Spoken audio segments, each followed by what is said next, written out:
Hello, man babies, and here we go again. We're back for some more Mandalorian. Isn't this fantastic? And I know every week this shit comes out. You tune in, you hope for a good episode, and within 5 minutes, well, you know what's going to happen. It's all going to go down on the Mr. Brown Alliance stream. So we've got a particularly juicy one to get into tonight, and as always, I have some formalities to complete. So. First of all, we start with the date. It's Wednesday, March the 22nd, the year of our Lord 2023, and I am your host for this shit show. I'm Ruin Johnson, the greatest Hollywood Star Wars writer, director, and arsehole. And I trust you're all doing very well. So, on this evening's stream slash podcast, for those who prefer your entertainment in audio form, we are discussing the fourth episode of season 3 of The Mandalorian. But before we begin, I need to continue with my script before me, which says you can find us here on YouTube, or as I hitherto mentioned, if you prefer your entertainment in podcast form, we're on Spotify, and as always, you can find us on Pornhub in the Twink channel. So the links are in the description. I hope I haven't got the stream banned already. If you've shut down for the evening, as Mr. Brown, the legend, always says, lots to get through. Shall we get the guests out? Well, I'm talking to myself, so I'm going to say yes, of course we should. So I'm going full hype beast tonight. I'm going to give everyone the real proper introductions. So, from a VPN far, far away, he's the protocol on Adderall. He's the android with hemorrhoids. It's the golden reach-around droid of choice. It's Zee-ThreePIO. Hello, Oh, Z. good evening, Master Ruin. A pleasure to be with you once more. Oh, and you sound particularly amped up for this one tonight, Z. I most certainly am, sir. After that episode, the hydraulic ram gave me traumatic flashbacks to being at the Lars homestead and being mercilessly beaten by Uncle Owen. I thought he was a good guy, Uncle Owen. He was a little bit handy, was he? Oh, yes, very much so. Speaking of which, if Jon Favreau and Dave Filoni were in front of me right now, I would also beat them mercilessly in the face with a chair, and then, and only then, would I double tap them to the head to put them out of their misery. Double tap them with a couple of those little paintball things that Baby Yoda was using, maybe. But no, I'm sure you used something much more harsh. Well, Z, we've got a good one tonight, and we've got a good panel of retrobait. Shall we bring the next one out? Let us do that indeed, sir. Let's see who the next person is. Okay, I can barely wait. So, next up, watch out, War and Peace. He's the Star Wars novelist. He hails, and I've done my research, from the 4th ranked shitters town in the UK, live from his mum's basement. It's the jester from Leicester. It's Swappers. Hello, Swapshop. Sorry, I've got to give you your full and correct name. It is, in fact, user 56844667463B. Good evening, sir. Well, you got it right for once. Thank you very much. I feel very welcome now. You did that. Yes, coming from live from the basement. Here I am, ready to talk shit about Star Wars. It's not like we do that very often. So let's go. They do give us a lot of ammunition, don't they? But we are fully cocked and loaded and ready for tonight. Should we get the next retro bait out? If that's even a word. Let's do it. Okay.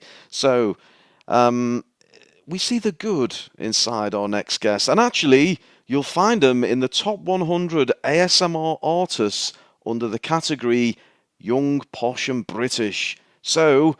He's the voice you all know and love. It is the Dark Lord Sith Jord. Hello, Lord Jord. Good evening. I think the word you're looking for is reprobate. Retrobate is baiting someone in the past tense.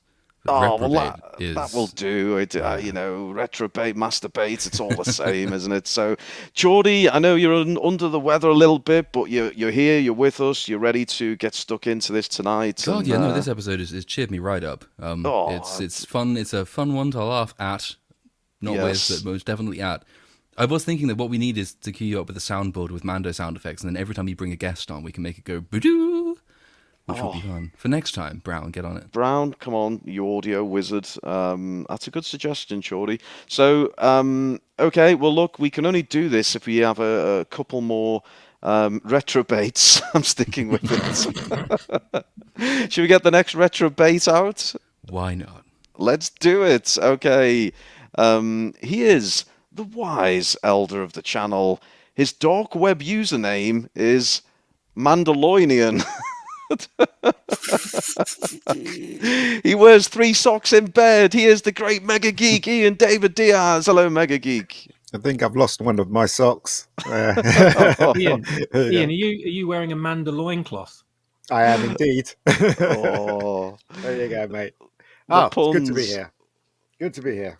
Good to be with you, sir. And I always, no matter how bad it gets on the Mandalorian, it only means we're in for a good stream, doesn't it? And there's lots to get stuck into tonight. So should we get the final one out, Ian? Yeah, why not? Yeah, well, while we're on a run of Ian's, let's do it. Lastly, here's the man I like to refer to as the Yorkshire Ripper. He's famous for appearing on an episode of Crime Watch in November 1984. He did not do it, but if he did, he's time served, and we don't talk about it anymore. He is the 50-year-old virgin. He is the man who owns the keys to the channel, and it is, by the way, the best kept secret on YouTube. It's Mr. Brown. How you doing, Brownie?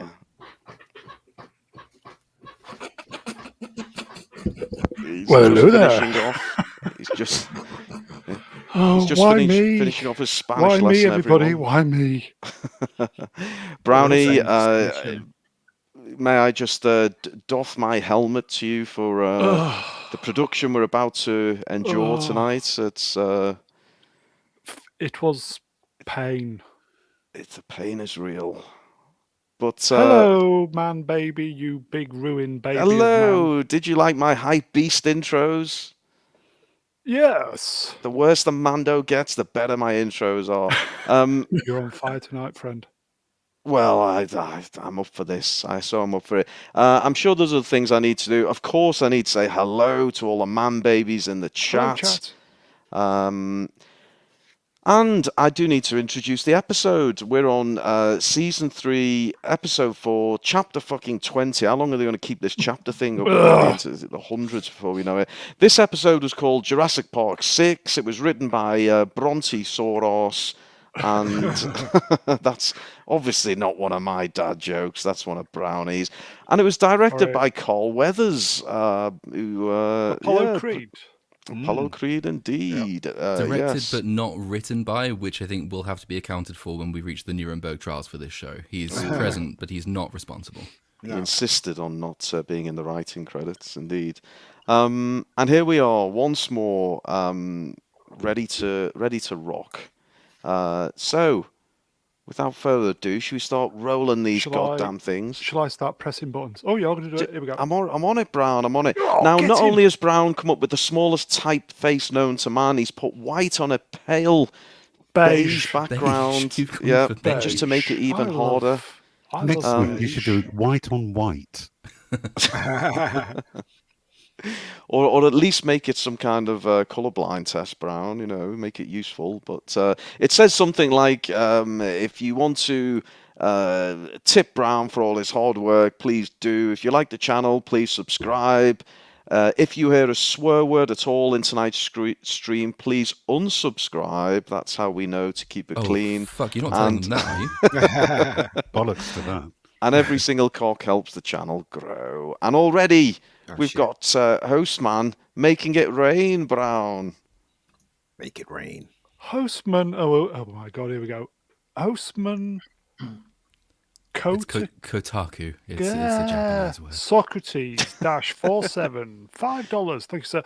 Statement. HK47 ready to engage in some unadulterated violence against the Mandalorian. He's going to be busy. Yeah, Okay, now. it's going to be a fun one tonight. So Okay, now. here we go with the same old. Let's get into the good stuff. And we start... Is that Jimmy Kimmel's nephew? Yeah. Yes. It is. It's a flashback. Slash niece. It's kind of hard to tell, but I think... I must have fallen asleep before the goddamn show started. I don't even remember this opening. Recap. It's a recap. Yeah. Oh, it's you've included the It's recaps, Brown. recap. Good God, you're keen. Last Okay, time on The recap. Mandalorian. We can mosey on through the recap. Oh God, if it's not bad enough watching these once, you have to watch the goddamn recaps. So yes, Mando has a bath. He sees a what is it called? A mythosaur? What the Mythosaurus. Mythosaurus. There we go. Well, I knew it was something like that. Something. Bo-Katan, are they ever going to get it on? Basically, we want to see them naked, banging, but with the masks on. When are we going to see that? It's the helmets clanging together. Emily Swallow. Clash of helmets. Does she? Is she? Boom. Beat you to it. We have an unnecessary use of Horrible energy in this cost of living crisis, which we don't appreciate. I'm confused by this because I thought Beskar was incredibly rare, and yet she's always hammering away at something. I'm wondering where she's getting it all from. Lord knows. I don't. That's the point. He doesn't. I'll rack it up. You knock them down, mate. I love her helmet. It is a beautifully designed helmet, isn't it? I really do. I do like the design. I've got to say hello to my old friend Demon Scythe Synthwave in the chat. So good to see him. Hope he's doing well. And we roll Lucasfilm titles just to remind us that this is somehow associated with George Lucas. Lucasfilm's in trouble, folks. Watch this space. Really? Is there something you know that we don't, Brown? Yes. Was it just based on the fact that this is the biggest load of shite we've ever seen? Well, Probably that. I mean, on the viewing figures came out for last week's, and the premiere was worse than the premiere for the Book of Boba Fett. And if you're underperforming the Book of Boba Fett with your premiere Star Wars production, then you're doing something badly wrong. I think Kennedy's dead woman walking now. I've been hearing that story for the last 5 years. Yeah. You've been speaking for Doomcock again, haven't you? Exactly. Yes.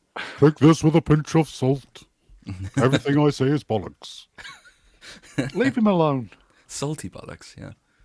So we're now into the full blown episode, aren't we? This is the opener. This is what planet is it? Anyone? I know it's this kind of desert, cavey. Dune. Mando Arrakis, hideout. I thought it was Planet Hollywood. Think about it.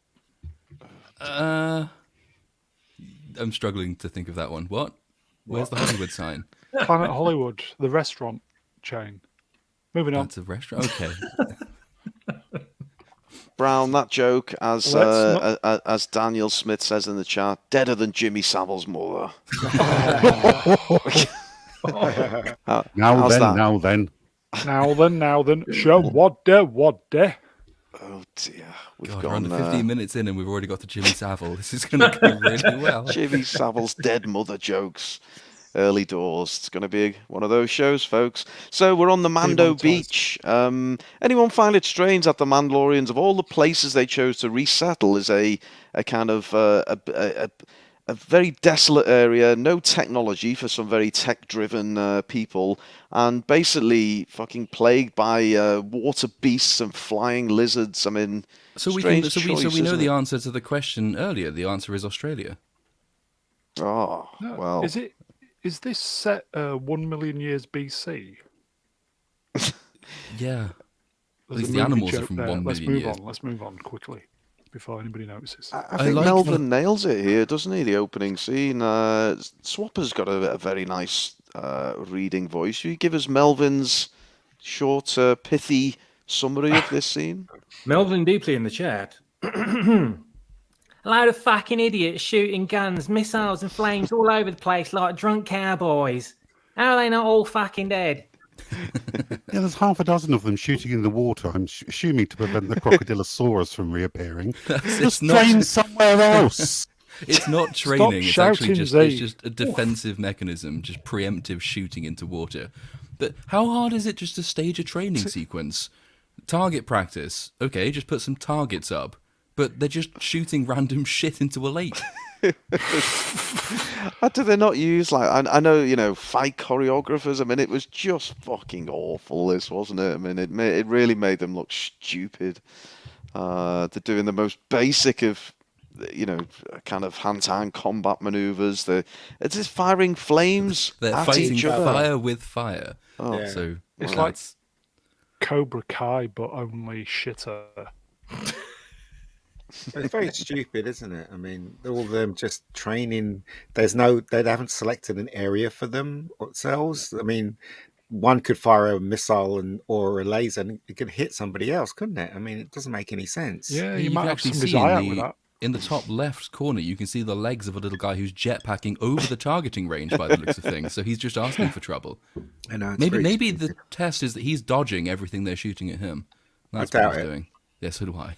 Yeah, so when I'm we see trying- this, you think they're maybe shooting at some kind of, like a Targets. probe droid type hovering target, but no, they're just shooting at the fucking water.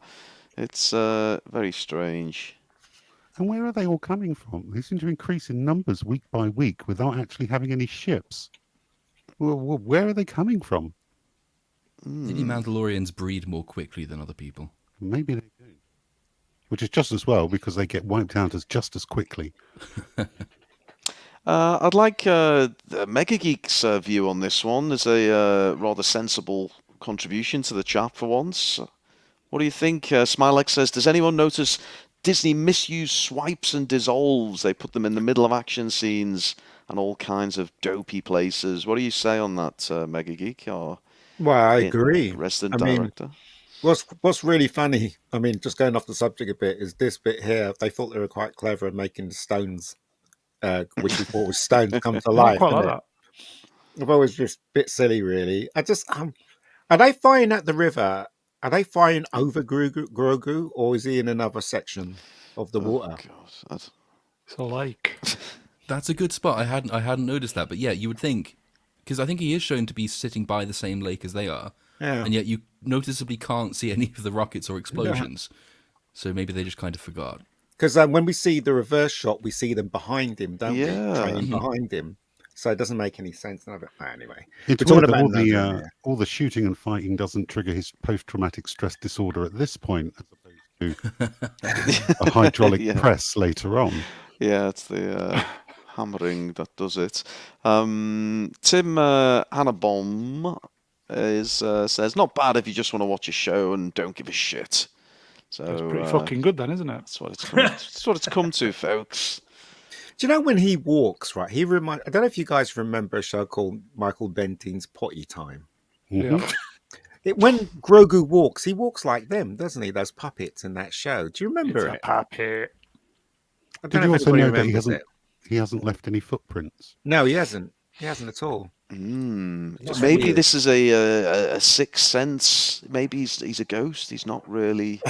More I I think it's volume on the probably just Lord, his please and little thank you. sackcloth jacket is like rubbing them out as he walks. Maybe. Ah. I don't know. Can we get more volume on the Lord, please? How's this? Oh, much better. I presume he's referring to Lord Chord, and it's not just a plea to the Almighty above. But Please, God, more volume. yeah, and Melvin, chat's on it tonight. I've got to say, they're really bringing Where was that? their A game. How come Grogu's still making baby babbling noises? He's over 50 years old. What's with Well, all they the can't goo goo decide. gaga? They cannot decide how old they want Grogu to be. So when Grogu is supposed to be older than he looks, he is older than he looks. But when he's supposed to be cutesy and a baby, he's a baby. But that just creates these really jarring moments where he's expected to do things. In this episode, we're coming up to it shortly, a bit where he's treated as a baby and then demanded to fight for his life, basically, and then treated as a baby again. It doesn't. I just wish they could understand what character they're trying to create with him. They don't seem to have a clue. I think because he's 50, it just maybe he's still a baby, because he's like an alien, isn't he? So 50 years old still means he's a child. Yeah, which is what they tried to go with when they first set it up. Because I've been re-watching all of The Mandalorian from season 1 because I'm going to do a video on it. So that's my last 2 days of life just dispensed with. But they actually say that at the beginning when you first bump into him, IG-11 says species grow at different rates. So that was their original idea. He's 50 technically, but he's got the psychology of a child, which would be fine if they'd stuck with that, but they haven't stuck with it. They've just selectively stuck with it. Well, it's actually canon that Yoda became a Jedi Master and joined the Council at 100 years old. Holy shit. Oh, okay. So, okay, what's going on? Puberty's going to hit Baby Yoda incredibly hard at some point. It is, really. And is he going to talk like Yaddle? Or is he going to talk like Yoda? It's got to be one or the other. Yoda's speech patterns were due to him honouring his former master. So Grogu should speak perfect English when he does eventually talk. With absolutely no intonation because he's copying the Mandalorian. Yeah. Exactly. Yeah. Right, I'm going to have to confess, I've got no fucking idea what the cowbell references are, and I can't bear it any longer. Can someone explain the joke, please? I don't like not being in the know. Was it like when they? I think they started appearing when you had to turn the Lord up. So it might be something to do with that. All right, Brownie's got a cowbell. Is it a Spinal Tap reference? Who knows? It's I know I've heard it from someone. Isn't it? In the Saturday Night Live. In the chat, Franco Walker, more cowbell. It's bad when chat has an in-joke that none of the panel are actually in on. Bastards. More cowbell, he says, not Googling it. No, apparently it is Saturday Night Live. Here you go. Hostman. I'm just going to call him Hostman. Sorry. No, you have to give him his full name with the brackets and the numbers. Hostman Kotaku. Kotaku. How many times? Socrates -47 $5. Like I said, Yoda was already considered old when he joined the council. That is true. Too old, to quote him. Pontypool. I noticed Pontypool was getting excited for this stream because he knows whenever Mando's shit, the stream's always good, and he makes this observation: as bad as the Book of Boba Fett was, there were more enjoyable moments in that show 4 episodes in than we've got so far in Mando season 3, and I think it's a fair point, isn't it? I'm probably going to have to slightly push back on that. I don't think that is true, because the first 3 episodes of the Book of Boba Fett is just dancing with Tuskens again, and again, and again. And it doesn't start getting hilariously bad until episode, is it 4 or 5, when he flies back to the Sarlacc pit, looking for his armor that he crawled out of the Sarlacc pit wearing, tries to fly Slave One into a Sarlacc pit, which blots out the sun, causing him to observe that he can't see anything anymore.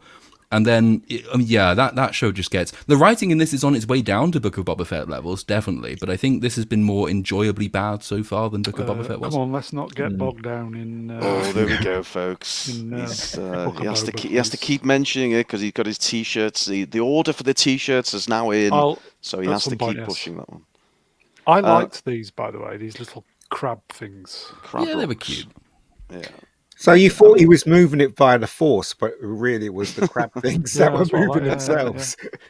Well, we know it's actually character development as well, because in every other season he would have just tried to eat them all. Yeah. But he didn't this time, so he must be learning something. Apparently, Cowbell is from SNL. Is that Saturday Night Live? It is. Yeah. I don't watch that shit, so I've got no idea what you're talking about. If you have heard a swear word so far, remember to thumbs down and unsubscribe. That's rather important. We're doing a survey for tonight's channel. Is there a drinking game tonight? There is a drinking game. So obviously a member berry. Every time there's a member berry, take a drink. Every time someone says this is the way, take several drinks until you pass out.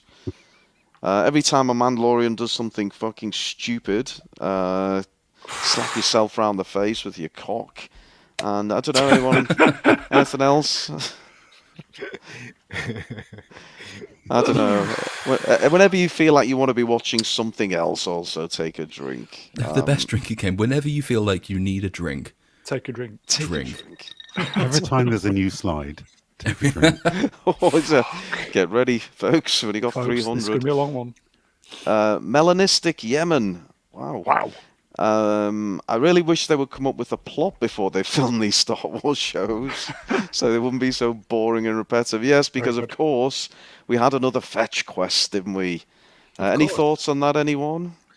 I thought it was side quest. I laughed when that thing grabbed the kid. I don't know why, but I just did. Same. Yes. I was like, how stupid can you get? Suddenly it's pterodactyl. Yeah. Oh, okay, we're doing that now. just going forward a bit, when that guy said he's my son, I was like, how could you tell? Do you know what I mean? It's like there's loads of kids on there. How could you tell? But anyway. Oh dear. What's going on here? Me reading a super chats. That's what's going on here. Hooligan S3. Hooligan's got the wallet out and he's absolutely $10. slapping your bare arse with it, Brown. Revel in this, man. Enjoy it. This is your time. Mid-season 3. The only thing we know about Mandalorian culture is the homeworld was wiped out and a sect of fundamentalists have, cheers by the way, poor hygiene. And hello to Jean. Hi, Jean. Hi, Jean. Yes,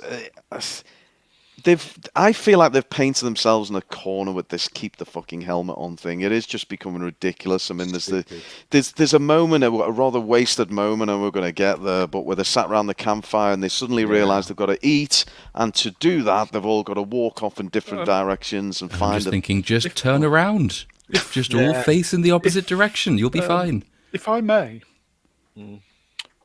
this Jimmy Kimmel's nephew or cousin. His nephew, isn't it? Wearing all beige and gold. And I see where you've got the colour scheme from. And thank you. And his helmet is baby blue. A lot of the newer helmets look terrible as well. When they're beaten up, they look okay. And Mando's looks quite good because it's reflective, but it's the matte new ones which just look like they've been bought out of a Disney store yesterday and plonked on the head of an extra. They don't look good at all, which when the show's production values are otherwise so high, just jars even more. I mean, it's very cheap looking. Yeah. I don't know what's going on here. Where did they? Does anybody know where they shot this? It looks like the backlot of a Star Wars celebration. Also where they found the extras and the helmets. But in this scene, this is when Mando decides that this baby child thing is totally ready for trial by combat. So he plonks Baby Yoda down because he now needs to take part in the fighting. And the people around him quite rightly point out that he's too young. And Mando says, no, it'll be fine. And they say, but he can't even wear a helmet because he's so small. He's like, no, he'll still be fine.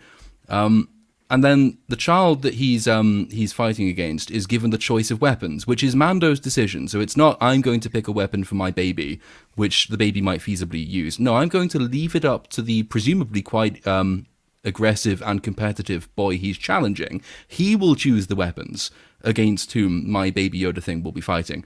So you'd be thinking, if you haven't seen this episode, well, if I'm a hyper-competitive Mandalorian child and I know that I'm up against a 2-foot-tall frog, anything physical would be good. Wrestling, that would be good. We've just seen that happen. Swords, clubs, guns, rocket launchers, knee rockets, flamethrowers, whistling birds. But you'd never guess what he actually chooses. Darts. Paintball. Paintball darts. As someone observed in the green room, the one thing that will be easily marketed in a productized deal with the Nerf guns. So, yes, expect to see that at your local. What do they call them in America? In your local strip mall? Thrift. What is it? Store, Walmart? Thrift store. Thrift store. Anyway, Brown, there's something on screen. You better goddamn well read it. You better get his name right this time. Kotaku. Oh, closer. Socrates. -47 for $5. Thank you, sir. They got the aging on the Yoda species all wrong. They should age more like the Asari in Mass Effect, but scaled down from 1,000 to 100. I'd forgotten the Asari aged slowly. You're right. it's an observation, indeed. Brownie, I've just got a comment. We're up to 87 retrobates watching us. We're in danger of hitting triple figures tonight. That's a bit of a nice thing to have, isn't it? Must be the YouTube's God looking down on me for the pain of producing this today. I think they can all smell the emanations of mediocrity coming from the channel, and they just flock to it like a bunch of mid moths to a very dimly lit light bulb. It is great fun, though. I mean, reviewing these every week is bringing me back to sort of the EFAP Batwoman days, because that's where the writing level of this show is increasingly heading at rapid speed. It is that bad and incomprehensible, and just laughably bad as well. It's not so bad that it's irritating. It's just funny. I sit there and I think, oh my god, what the hell? Who wrote this? How much were they paid? Why the fuck did they think that was a good idea? Like this scene, for example, when, it's paintball guns with Baby Yoda, and then they can't even remember the rules of their own engagement, which is great. So hold on. So I do believe that shot where they're on the beach is a real location.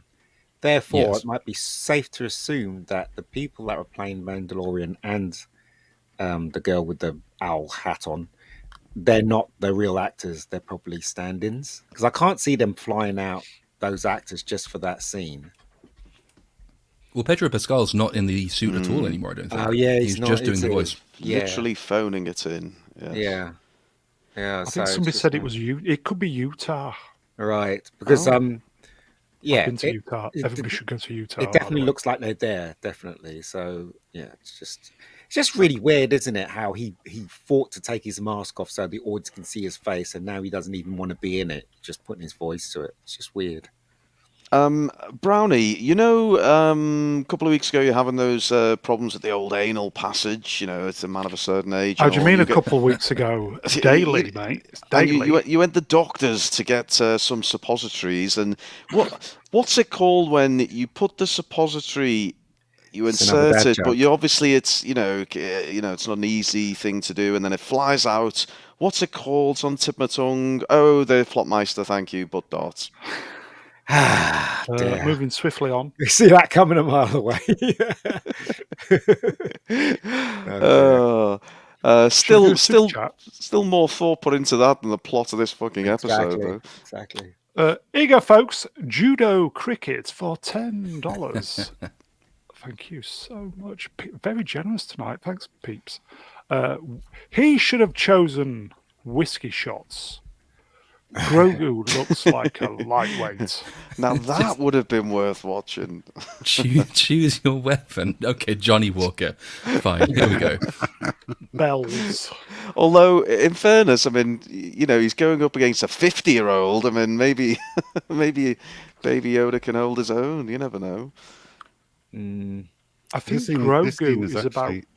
Go on, Brown. I was just going to say, I think Grogu is either 53 or 54. I think he's 54 at this point. Same age as me, can you believe it? Yes. You've got more hair in your ears than Baby Yoda. He's got more hair than me. Is that because your balls are small and green and wrinkly as well? I think he cracked that joke last week and it wasn't funny then. Oh, no. There's certain jokes that have to come back every week. It's customary now. Z, you're about to say, sir, what's going on in this goddamn I found this scene very funny. You can actually see in the next bit, the foundling is sliding his dart gun up and down his arms with the straps flailing because he's blind as a fucking bat in that helmet. We're getting lots of Rise of the Skywalker references. Good to see it. The sequels. Great film. All roads lead to the sequels, man, babies. Yes! We're up to 94, Brown. We only need 6 more retro baits and we're going to hit the triple figures. This is beautiful. Everyone get really nervous and ruin the stream. Let's crash the stream. Oh, the numbers are going down. Let's do another Jimmy Savile dead mother joke. That'll ring. 93 people are watching so far. Wow. And we've barely even started. Yeah, it's exactly. my 92 Stooge accounts. My computer's going to blow up in a minute. So this is Baby Yoda getting his strap on, basically, isn't he? Is that what's happening here? Do you know what gets me about this? Shall I tell you? I thought it was rhetoric, but go ahead, Brown. Tell us. They just bring this big fucking military iron transportation case out, and it's got these like tiny little darts that coincidentally perfectly fit Grogu. Isn't that amazing? Yeah. They're not fully adjustable. It just goes to show how bad the storytelling is in this. You know what? Quite frankly, I did have a lot of fun watching this, but there was a lot of fun with the dinosaur and them going after. But it was really dumb, really dumb, yes. as we're all going to point out. So. Yeah, it's the thing. I'm enjoying watching it, but not for the right reasons. Exactly. Same here. But there you go. I do like as well the way in which they essentially fuck up the Mandalorian kid in this scene because they don't apply the same rules. So the rule is, when they finally get around to it, you've got 3 darts. For some reason, it's explained that you can fire the darts in any order, even though it makes absolutely no difference, because all you need to do is land 3 hits. But when it actually happens, so they start the competition, Mandalorian kid shoots Grogu, and they stop, and Mando gives Baby Yoda a pep talk, and then they start again, and the same thing happens. Mando kid shoots him, Mando gives him a pep talk, and then when it's Baby Yoda's go, he just fires all 3 and wins, having done some... He fires now as sort of parkour tricks over him. It's like, well, why didn't the Mando kid do that to him? I thought if that's the rules, then he would have won. Well, then he deserves to die, doesn't he, by their code? Yeah, he should have just fired 3 all at once, but he didn't. 1, 2, let Baby Yoda jump over. Yeah, when he's kidnapped by the pterodactyl, his dad should have said, well, you know what, he probably wasn't cut out for this life anyway. Hostman Kotaku Brown. Yeah, shall I do a super chat from Barclays Bank in the chat? Hostman Kotaku. Kotaku. Socrates. Socrates -47 $2. Query: would you like me to kill Grogu? Oh, yes, please. No. That's murder. No. He's lived a good life. He's 54. No. I mean, if you're going to kill anyone, at least make it Jon Favreau or Kathleen Kennedy, but don't kill Grogu. That's What about right. Dave Filoni? Smilex says, let's not get bogged down with the complex rules of Mandalorian dueling. Hard to do when I'm also trying to do Ruin Johnson.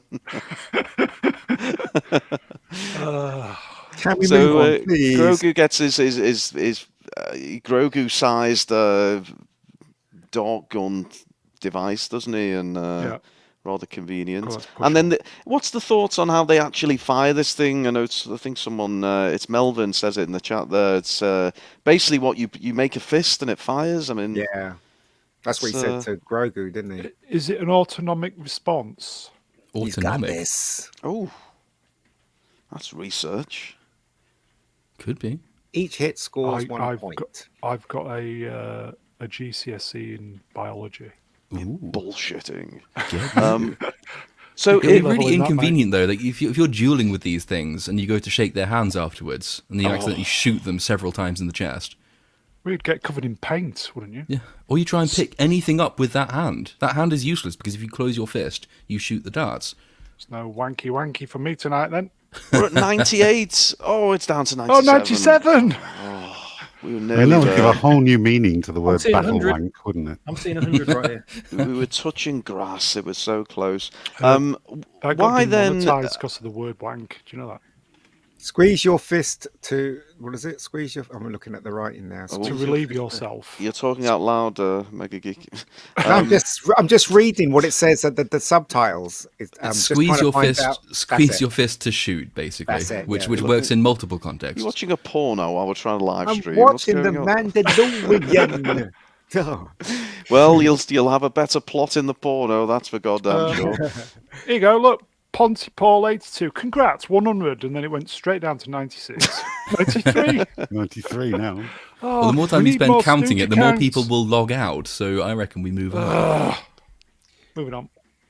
Okay, so we've got we're ramping up towards the big duel, and what confused me, I mean, we were getting into it earlier on, if winning the duel is just shooting your opponent with 3 darts like Baby Yoda does right at the end, why doesn't the Mando kid do that straight away right at the The start? Lord when- said that. Exactly. The Lord said that already. It's not the Lord said. Okay, I had such a good point. I'm reiterating it. Lord, can you not do it in ASMR in future, If please? I someone's need to hear paying it nice attention. and clearly. I need to hear from the Lord above. But look, it's a logic fail. It's bullshit. It's pointless. It's I hope it's going to wash out of Baby Yoda's. But hold on, I don't understand. So cloak. we've got a table full of script writers that actually come up with this trash. Why didn't somebody say, "Excuse me, but why didn't he fire 3 times"? Nobody Sorry, Dark Hour. on that table. You The would think they writers? would. Yeah. Yes. I mean, it's such a basic thing. And even if you've ever been involved in any writing room anywhere, or even hell, if you've written something on your own, there's a good chance all but maybe one person in the entire stream here, chat, us combined, will have spotted that problem. And the only person who didn't spot it was probably paralytic at the time. So I don't understand how a big budget production can do this, unless they think they can get away with it, so it doesn't matter. It's fun, so it works, I think is their rule. Perhaps there's only one person in the writing room. But that would... Like, Don't think but so. I could be on my own in a writing room and spot this problem. I don't think the number of people is the problem. I think the approach they're taking is the problem. I do think a lot of this is, it looks funny, or it is fun, it's cute, so we can get away with it. That's the same thing with Baby Yoda's flipping around in a moment, which does look really lovely and cute, but probably doesn't belong in a big budget production either. It doesn't make any sense, this duel, anyway. Zee, you available to read a super chat, please? I am indeed. Hesman Kotaku Socrates -47 for $5 says, confirmation, assassination protocols activated, target locked, identified, Grogu, HK-47 is on the move. No, It's happening. no. Don't make it quick. Make him suffer. I thought the puppeteering here was top drawer, by the way. What? You're kidding. Oh, I don't know, Brownie. I just looks cute. I think it's the whites of the eyes that's done it. His eyes are black. You can see the whites though. Bell end.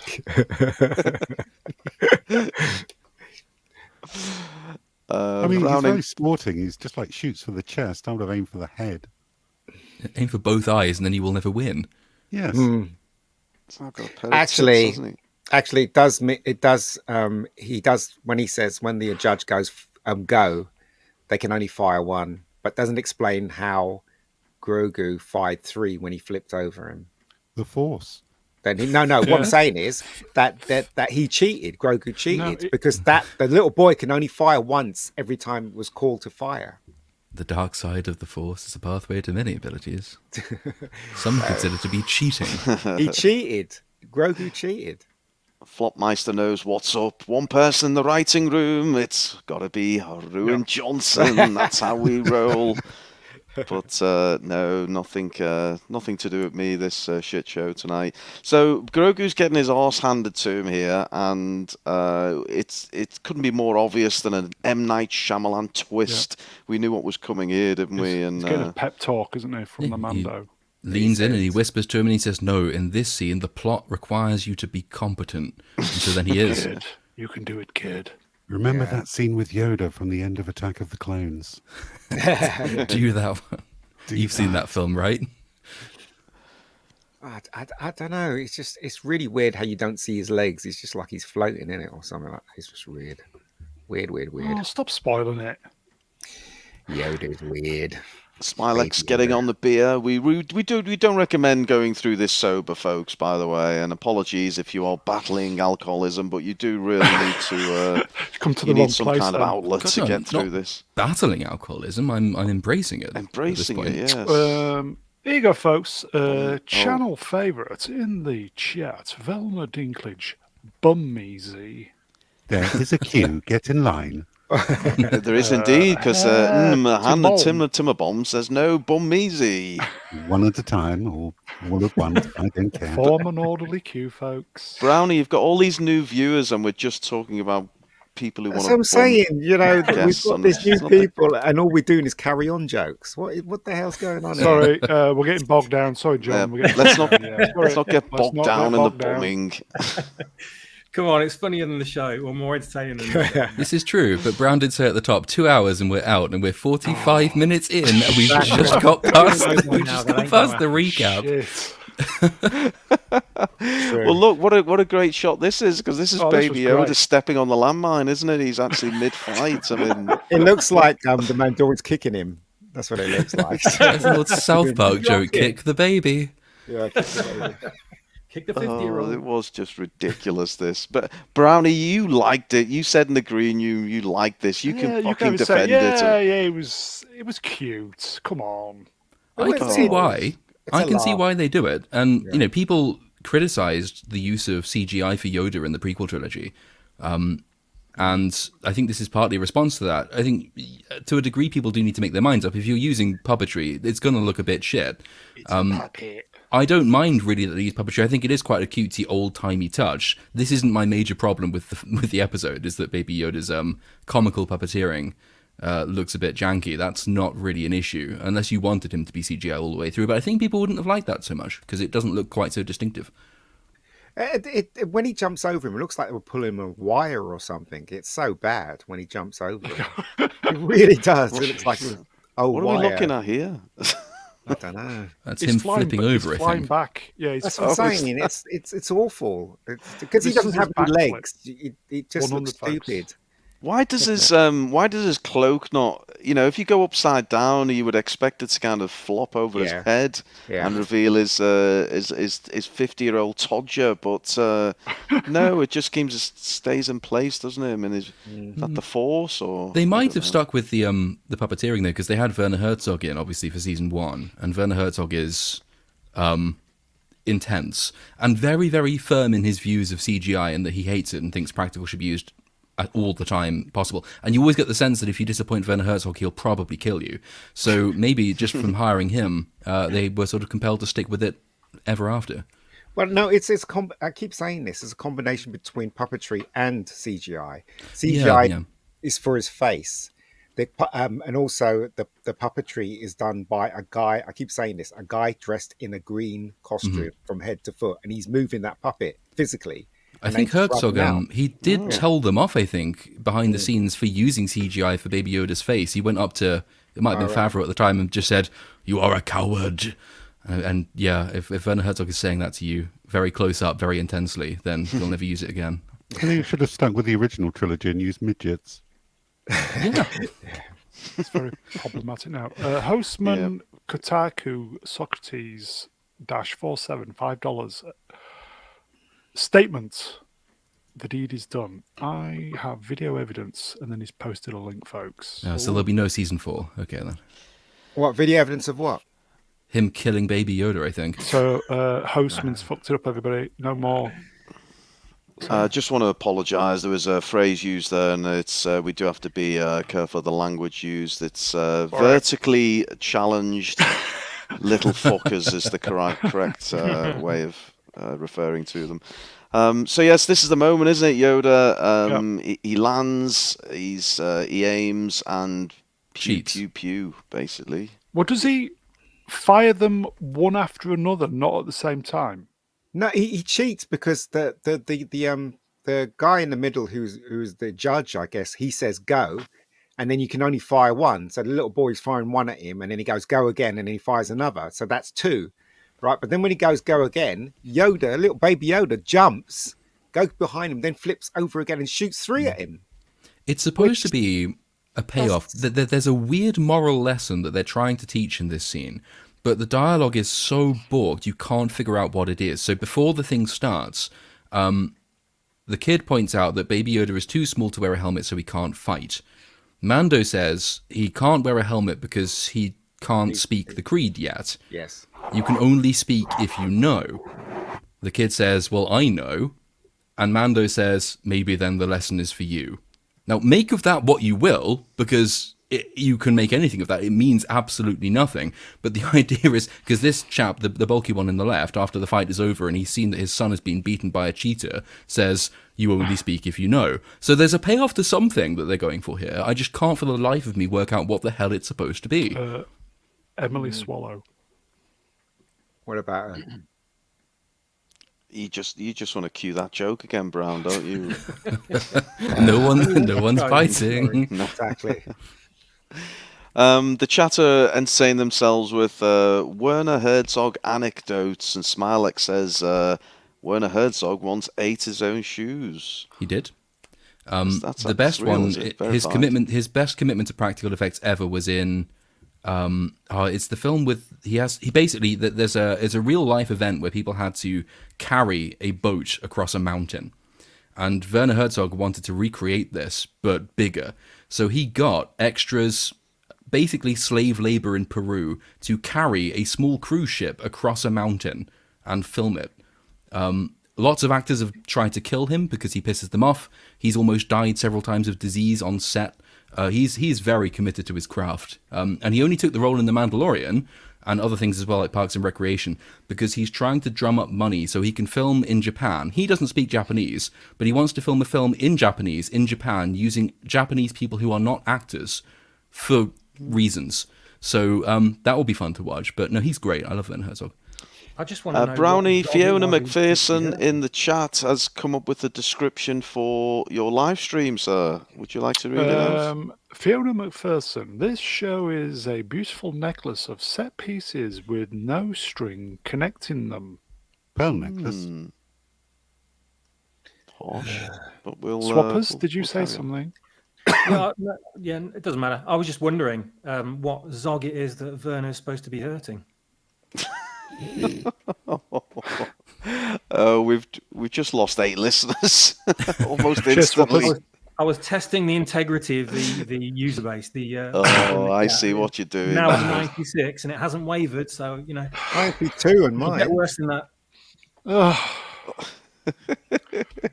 Anyway, folks, it's going to get fun because here's the fucking dinosaur, flying dinosaur. I just love anyone in the chat who has not seen this episode. If you said, so, okay, we've just finished the duel between Baby Yoda and the Mando Kid, what do you think happens next? How many people do you reckon would have guessed child gets kidnapped by sudden pterodactyl? If I didn't have to watch this show to do this stream, I would love to join this stream without having watched the show, because it's just fucking ridiculous. It goes from one thing to the next. It makes no sense. They took on a big crocodile last time, a huge crocodile, and you'd think they would be more alert this time round. Do you know what I mean? We've had suddenly a giant crocodile. Now it's suddenly a pterodactyl, but it also turns out, as soon as the kid's been kidnapped, that this thing has been around for ages. They all know about it, and it's kidnapped kids before. Yeah. So then you think, well, why are we still here? Why haven't we moved? Or, hell, we're Mandalorians. Why haven't we killed the fucker yet? Yeah. Alternatively, why don't we have people on outposts looking out for the damn thing? Because every time we come out here, it eats one of our kids. Let's not get bogged down in outposts. They are less intelligent than meerkats, these people. T-shirts on the way. Mr. Big Daddy MRI says, what happens next? Sex? I don't know. You know, Who knows? there's a shot of that pterodactyl thing, and it's a really bad effect when you see from behind it. It looks really tiny, but then when you see it here, it looks huge for some reason. I don't know why. And Dunny is saying basically what I was saying at the start, that it does appear to be they've found the most dangerous cave on the whole fucking galaxy to pitch up in. Most of the giant animals on this planet know where to get the juicy food from. Sorry, mate. Again, it's just Starship Troopers. It's just like it's a 6-year-old wrote this. Do you know what I mean? That's what it feels like to me. They must have hired a 6-year-old to write this, surely.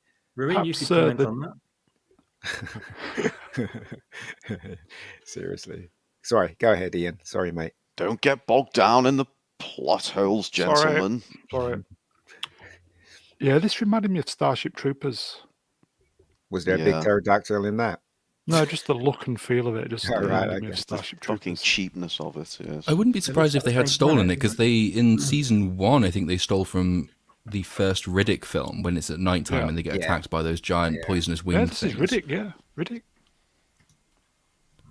And he goes, "Don't fire, you'll kill the child." I'm like, oh. It's like, well, what do you think that thing's going to do to him? Exactly. Like, R.I.P. Kid Kulon. And then he goes, that one up, no. He goes, we'll follow it to its lair. Do you know what I mean? It's like, well, and then their things run out when they're filming. It's ridiculous. It's my son. What a load of rubbish. But then, okay, so this is forgivable. This bit it's forgivable if it's the first time it's happened, and so they think, well, maybe we'll be able to catch it. But they fly off after it. There's an extended chase sequence. All of their jetpacks run out. And then the big bulky one, whose kid has just been kidnapped, says, it always goes too far away. It's So, well, wait, this has happened before? And then in that case, why are you doing this if you know this is doomed to fail? What decisions, people? And it is very stupid, isn't it? And it doesn't look like they flew very far. Yeah, because And they run their out of things fuel, gave don't in. they? Yeah, Yeah. what is this? Could be a long walk back. What's actually happened on previous occasions? Has someone gone, well, my daughter was kidnapped, but we ran out of fuel, so we just gave up looking for her. Yeah. Obi-Wan Darkside, he says he hasn't watched any of this season, Oh, but look at the you. live stream is saving his sanity and making him laugh, and we hope we're bringing a little Not bit of saving fun to my your sanity. evening, Obi-Wan. Um, Yeah, I did. I've got to Swappers- say, I always try and find the positives. I did enjoy the whole running out of fuel with the jetpacks. I know the logic and the explanation given was absolute tosh, but I always, when I was, watching Boba Fett and Return of the Jedi, I always did wonder, how much can they get out of those jetpacks, and if they'd have handled it better and explained it better, but alas, they Well, I didn't. played Star Wars Bounty Hunter on the GameCube, and you can only fly about 30 feet in them. That's right. They're supposed to be, the jetpacks are just supposed to be, just for gaining extra height, not to fly halfway across the country, for fuck's sake. And then this is a constant problem with this show, is that they remember they have spaceships at the worst possible moments and never at the times that they might have been useful. So why is your first decision, given you've had multiple children kidnapped by this thing, not to, I don't know, get a spaceship and blow the shit out of it? But in You this look at- one, you no, look they all around fly the off cave. chasing it. And it's Bo-Katan who turns up later on after they've run out of fuel and flies after it, but then she doesn't do anything. She just flies back again. Yeah, So that's what I thought. Yeah, you look at the cave. It's just people. There's no ships. How the hell are they turning up? Where are they coming from? What are they using to get there? Maybe got it in the background or behind If the you- cave or something. I don't know. If you were watching this while using your iPhone, would you notice such holes in the plot as that? no, and that's a really good point, because I've been rewatching, as I said, seasons 1 and 2, and I know for a fact that when I first watched them, I was doing other things at the same time. There you go then. And so this is the first time I've actually gone and sat down and watched them and paid attention. And There it's you not go. this bad, but it's still kind of bad. There are lots of lazy mistakes made in them. So I think you're probably Or right is it about that. genius level writing? It's crap writing because, like, she basically Bo-Katan flies and sees the nest, and then she flies back. Yeah. Isn't she scared that the thing might eat the little boy while she's flying let's not back? get to that. Yeah. Let's not We'll get to we'll that. get to that in a moment. What is that all about? Yeah. Well, she tracks it all the way back to the lair, but instead of attempting to rescue herself Yeah, or sending a communication back to the cult, she goes all the way back to the base to put together a hunting party. Except She no, says- no. She doesn't do that. She doesn't go to put together a hunting party. She goes back to tell them that she will go there on her own, which is even worse. Because it's their decision to give the hunting party to her. So she's gone after it. She's found where it is. She's come back, and then she said, "I will go back on my own to find it." I mean, the days logic later. fails just keep getting worse, because they then fly back but can't fly too close. We don't want to disturb the monster. Then they have to camp out for some fucking reason. Why didn't they just fly the next morning if they had to do it in the next morning? It just Pass. made no fucking sense. They had to have that scene where they sit round a campfire. I thought we'd get some kind of story or something, but oh no, it was just sit round a campfire, then wander off in different directions so they can go and have a piss without getting the tiny dicks out. I mean, it's just fucking stupid. Bo-Katan Someone even save me. says she used to climb peaks like that in basic training. Just go get the bloody kid. Yeah. Swappers, are you available to read a super chat, please? Of course I am, Mr. Brown. There you go. Hostman Kotaku, Socrates, Nice. in the chat, $5. Query: how do the Mando meatbags bump uglies with the helmets on? Don't know. Are we suggesting they have smaller helmets for their...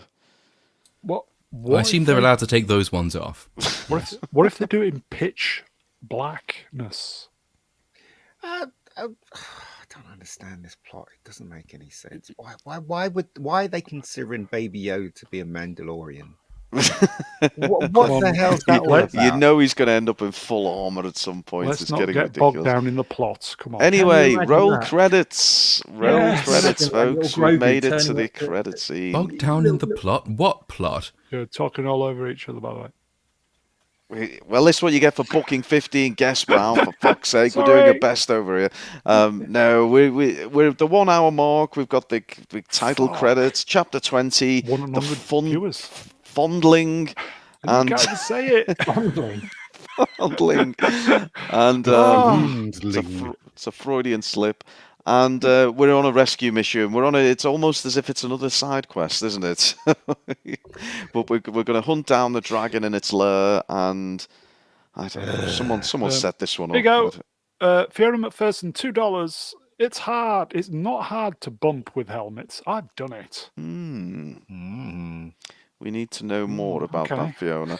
101 watching. 98 now. Oh, it's like a curse. It's like a curse.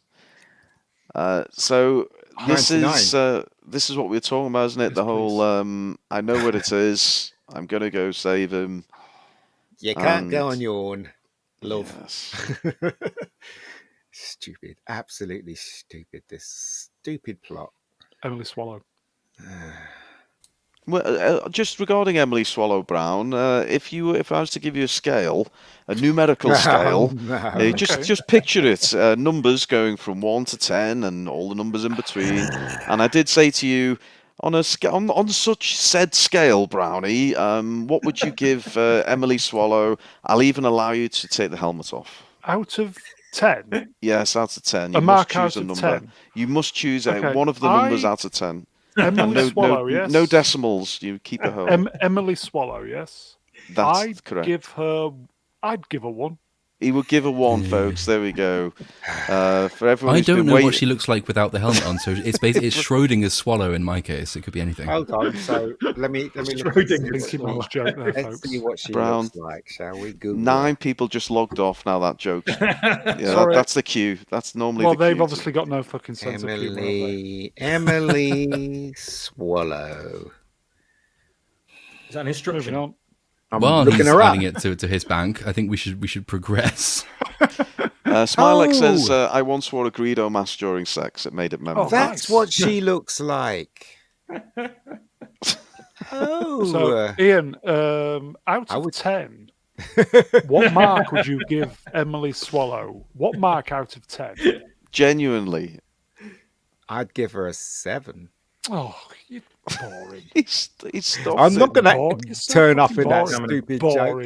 But seriously, look up Emily Swallow. She's quite funky, actually. I'd definitely give her 1. He went round the houses, but he got I did indeed. That was the plan. Does anyone have the number for her agent? We can set that up, I'm sure. Seriously, look her up. Look her up. She's quite tasty, actually. I have already looked up her. Oh, the chat has now turned into sex chats because Melvin says, I had a girlfriend who liked wearing cowboy boots. She ripped a chunk out of my shoulder, switching positions one night. What the? You lucky Happy bastard. memories. And he enjoyed that. No spurs. You don't wear the spurs at the same time. It doesn't work. Christ, is that what happened? What is she doing now? I think if it's the woman wearing the boots, it's called a cowgirl. But shall we move on with the plot? Here you go. Franco Walker, I'd give her 1 twice. Let's not assume gender now. Come on, we don't know what Melvin does in his private time. McPherson, my husband wore an Eric Cartman mask once. Ooh. Did you respect his authority? So Emily Swallow's real name is Emily Rebecca Swallow. Do you believe? Iceman says, why am I even watching this stream? I absolutely don't give a fuck about this show. Only seen the pilot and maybe one more episode. But here you are, Iceman. It wouldn't be the same without you. So don't leave us. We need you. And we're down another viewer. So shall we? Yes. Now, here the armor says that she's going to make them all extended lariats. Did anyone notice that their ropes weren't any longer than they were last week? No. So yeah, their grapple lines they were just as long as they were last week. So I'd maybe she extended them by half a meter or something. I don't know. Yeah, it must be a really small amount. They were just using the grappling lines, weren't they, to scale the cliff face, and then they were just pulling themselves up the grappling line. Whereas, like Batman in the 60s. like 50 years before, in episode 1, Padme Amidala and her people were using those guns with grappling hooks on the end that were automatically pulling them up multiple floors outside the palace. Remember that? Yeah. And the justification was we can't use the jetpacks because it will be too loud and the thing will hear us. And yet they're climbing up there, making all their grunty noises and shooting their grapple hooks into rock was quite loud. So with metal armor and big fucking boots stomping on I'd the have rock. thought the element of surprise of the jetpacks would have been better. Or hell, you've got a spaceship with long-ranged weaponry, so maybe just shoot it from above. But no, because it might kill the kid. Even though the whole plan is it will take us about 3 days to get there, in which case you would naturally assume the kid's been killed anyway. So Digested, yeah. That's what I couldn't figure out is, they took, a whole day to plan this and to actually get to this nest. And they not once did it occur to them that this kid could be already dead and pulled apart. Yeah, into 5 different and they pieces. got to the cliff face and they thought, oh, fuck it, we're going to have a nap now because it's dark. So we'll go up tomorrow. There's no urgency. Whose nest is this? Is it Emphas Nest? Have a bit of the Solo reference, That's man, from babies. That film That's no what one saw.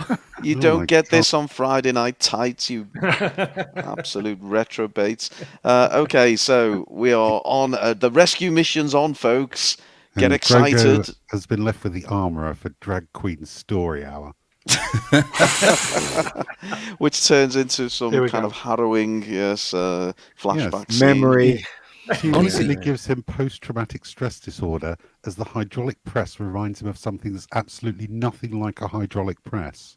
But that was because it's supposed to be symmetry. It's poetry, right? It rhymes. So obviously when Mando sees that happen, he gets flashbacks to his childhood. So now Grogu sees it happen and he gets flashbacks to his childhood. So it's poetry. That's how this works. But the point, though, about removing Grogu from the narrative is on running, because the Mandalorian has never understood what it's supposed to be. So either it wants to be an individual standalone Clint Eastwood style Western, or it wants to be a kind of buddy cop thing / father-son adventure story, or it wants to be something else tying into a grander narrative. But in season 1 and 2, whenever it wants to go off in one direction, it's never at its best. It's never better than when it locks Grogu in a cupboard and then Mando just goes off and does his thing. And this is the same thing. It's the prison ship episode in season 1, which was quite good. But to get away with that, they literally stuck Baby Yoda in a cupboard so that could happen. The same thing's happening with this one. You want Mando to actually have a chance to do something on his own and to be a character in his own right. Well, we have to find some contrived way of stopping him taking Baby Yoda on the adventure, even though in several other episodes he would take Baby Yoda on that adventure. So there's no hard and fast rule. You can't understand exactly how he cares about the kid or what he thinks the kid's abilities are or even whether the kid should be in the story. I think the natural endpoint was Luke takes Baby Yoda, and that's the end of his story now. So now we have Mando, and this is giving Mando an opportunity to actually become a fleshed out character of his own accord. But no, because then we need a season 3. Exactly, we need to sell the toys. So Boba Fett gives us Baby Yoda back, and now we're stuck with the same problem we had in seasons 1 and 2. And it's getting very old now. Can I ask a question? So this flashback, the guy that saves him, is he a young version of Samuel L. Jackson? No. No. It's an I'm older confused. version of. Honestly, Jar this is Jar how Binks, fucked up or it all is. It's so fucking confusing that when he first come up, I thought that it was a younger version, and then I quickly kind of had to do the maths in my head and realise no, it can't be. Because he's wearing the same clothes, isn't he? His Yeah. friend who died about 5 minutes before that scene took place. Oh, right. He's been wearing the same outfit for how many decades now? Yeah. A while. We This get is flashback now. Yeah, yes. Order Brownie, before we get into the been flashback, doing Hannah Timbolm requests more mastication, please. But you know, but it's, be careful, you could go blind. They just put this scene in there just to add to the minutes of the episode, and also just give us some more pew pew, innit? That's all they did. I mean, it amounted to nothing. This amounted to nothing. This flashback. It's getting to the point where I've seen Order 66 being executed more times than Bruce Wayne's parents. Yeah. So Melvin says Grogu has a dream about a Mace Windu impersonator because Disney is so completely bereft of creativity. Yes, it was a bit like that, wasn't it? It was. I thought it was him at first. I was like, what? Yeah. It's an attempt at fan service because one of the lingering questions from Grogu's arc has been who saves him from Order 66.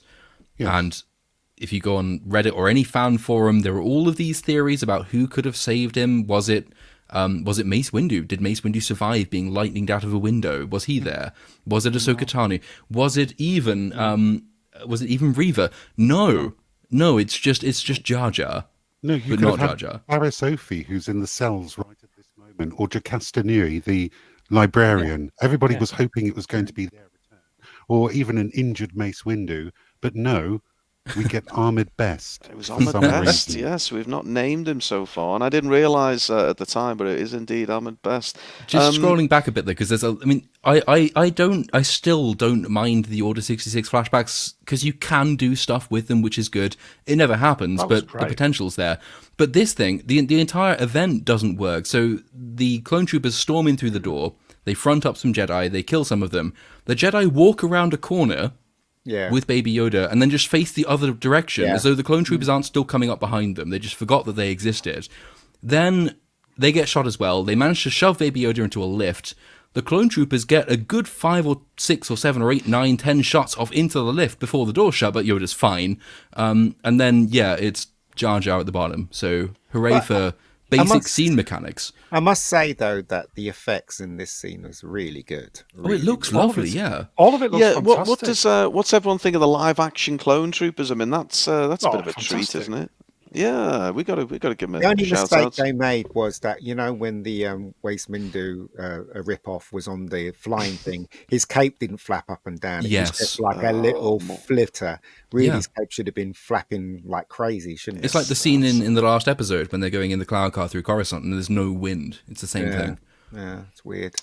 Yeah, it's Ahmed Best. I don't know, someone reliably informed me his character's called something like Killian Begg. Yeah. He's actually called Beg. Does that reflect the amount of fucking begging he did to get another crack at this? I don't know. Beck with a Q. It's Kalaran Beck. Oh, Beck. Okay. So anyway, we're back on Coruscant, folks. Here we go again, and we are basically it's a rescue mission, isn't it, from the Mace Windu cosplayer? He's handy with these lightsabers. He is, but he cannot act, so I was very happy to see him using those because you can't see his face. But whenever it lingers on his face, he's putting some very, very weird expression, and it's jarring. He's not a good actor. Jar-jarring. Jar-jarring. Oh, I see. Oh, shit, I should have seen that one coming. Yes, you should have done. Yes, I should have done. I love that. As a clone trooper. They do like a cop thing, don't they? Where he's in his bike thing and it flies through the air. Sometimes when it's a cop chase, it's always like on a pavement, but they flew it through a station, a train station or something, didn't they, in this scene? Oh, God, yes, we're going to get to that. I mean, the entire major diplomatic incident they've accidentally kicked off by massacring a load of Naboo protectorates, guarding a royal yacht. But no, we'll get to that. It's all fine. If I may say, Lord, that is top emoting. That is his serious face, yes. That's fantastic. He knows you were going to capture that still brown. That's what it was. Come at me, motherfucker. Do you think this is some kind of like reparations? Oh, good God. Or his ill treatment in previous episodes of Star Wars? Oh, yeah, I'm sure that has something to do with it, yes. You've got to be quicker on the mute button, Brownie. You're going to lose the channel. Z, are you available to read a super chat, please? I am. Hostman Kotaku Socrates -47 for $5 says, one of the fan theories I was fond of was that Madame Jocasta, the temple librarian, saved him. Which, to be honest, although the actress is dead, they still could have done a face transplant and a body double. So, but if you ever played the Revenge of the Sith tie-in game on the PS2, you get to kill her, and it's bizarrely satisfying. So I don't know if that game is canon, but Brownie, you're gonna have to go back because Hooligans nailed it. Hooligan says Ahmed looks like the angry police chief in a buddy cop movie. It's true. It's true. The screaming black boss. The screaming black boss. That's they've really gone there. Was it Tamara Morrison doing the clone trooper voices again? Don't know. Really? I don't know. Don't know. Like him. I'm expecting Ahmed Best here to start doing police car sound effects myself. Still, though, the effects were pretty good in this scene. Yeah. This is top draw. I cannot fault how it looks. Yeah, it looks great. It's like Yeah, honestly, the whole scene's stupid, but the effects are really good in it. So. Oh, and then we have a car chase with Coruscant, which would be interesting if we had one already in Attack of the Clones. Yeah. I like how he deflects the laser back to the stormtrooper. Clone Trooper at this point. That as well. Scout Trooper Brown. So he does a good fist of this, doesn't he, old Mace Windu cosplay? He certainly does handle those clonies, and then I think he's going to show some piloting skills momentarily. What do we all make of his little escape vehicle? A little, almost like a. I thought it was incredibly convenient. It's a bat. Is it called a bat speaker? So you'll know this. I think it's a BAT or bark speaker. Yeah, or bark speeder even. Bark speeder even, yeah. Bark speaker is something else. Even more convenient, tiny little sidecar for Grogu as well. Yes. I've never seen one with a sidecar before. I loved all the little kind of incidental noises for these clone troopers, like, don't let him get away. He's over there. Don't let him get away. Just like they would. Must have been the wind. Oh, he's gone. Oh dear! Seriously, the effects were really good. So. Yeah, it's really nicely done. We have to give the team credit. So here's this vehicle and the Smilex in the chat, by the way, started calling this guy Mook Windu, which I quite like. So we might use that one. Yes, we'll run with that, Smilex. That's your contribution. You can log off now, Smilex. You've peaked. Well done. So Grogu's still in his pod, and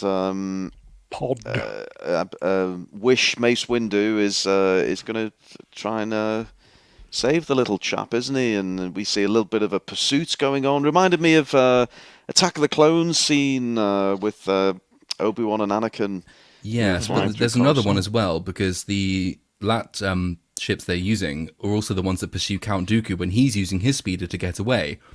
And in that film, they took the trouble to point out that they'd run out of rockets, so they couldn't shoot him down. In this film, in this episode, sorry, they don't do that. These ships have rockets on them. They could blow them out of the sky right now, but they don't because the plot needs them not to, which is very annoying, given that Attack of the Clones actually took the time to establish why they couldn't do that. Frowning Pigeon's comment, brilliant. Yeah, can we have some more suggestions in the chat? He's obviously a cheaper version of Mace Windu, so we're taking analogies, please. This reminds me of the Flash Gordon movie with Sam Jones on the rocket bike. Flash. What would be a more ethnically cycle. appropriate? What would be a more ethnically appropriate name for a Kojak in Star Wars here riding this bike? What? And he's bald. I feel like you're Blackjack. I'm sticking with Mook Windu. I think that's a good it's one. Blackjack. Blackjack. Tesco Value Window. Co-Black.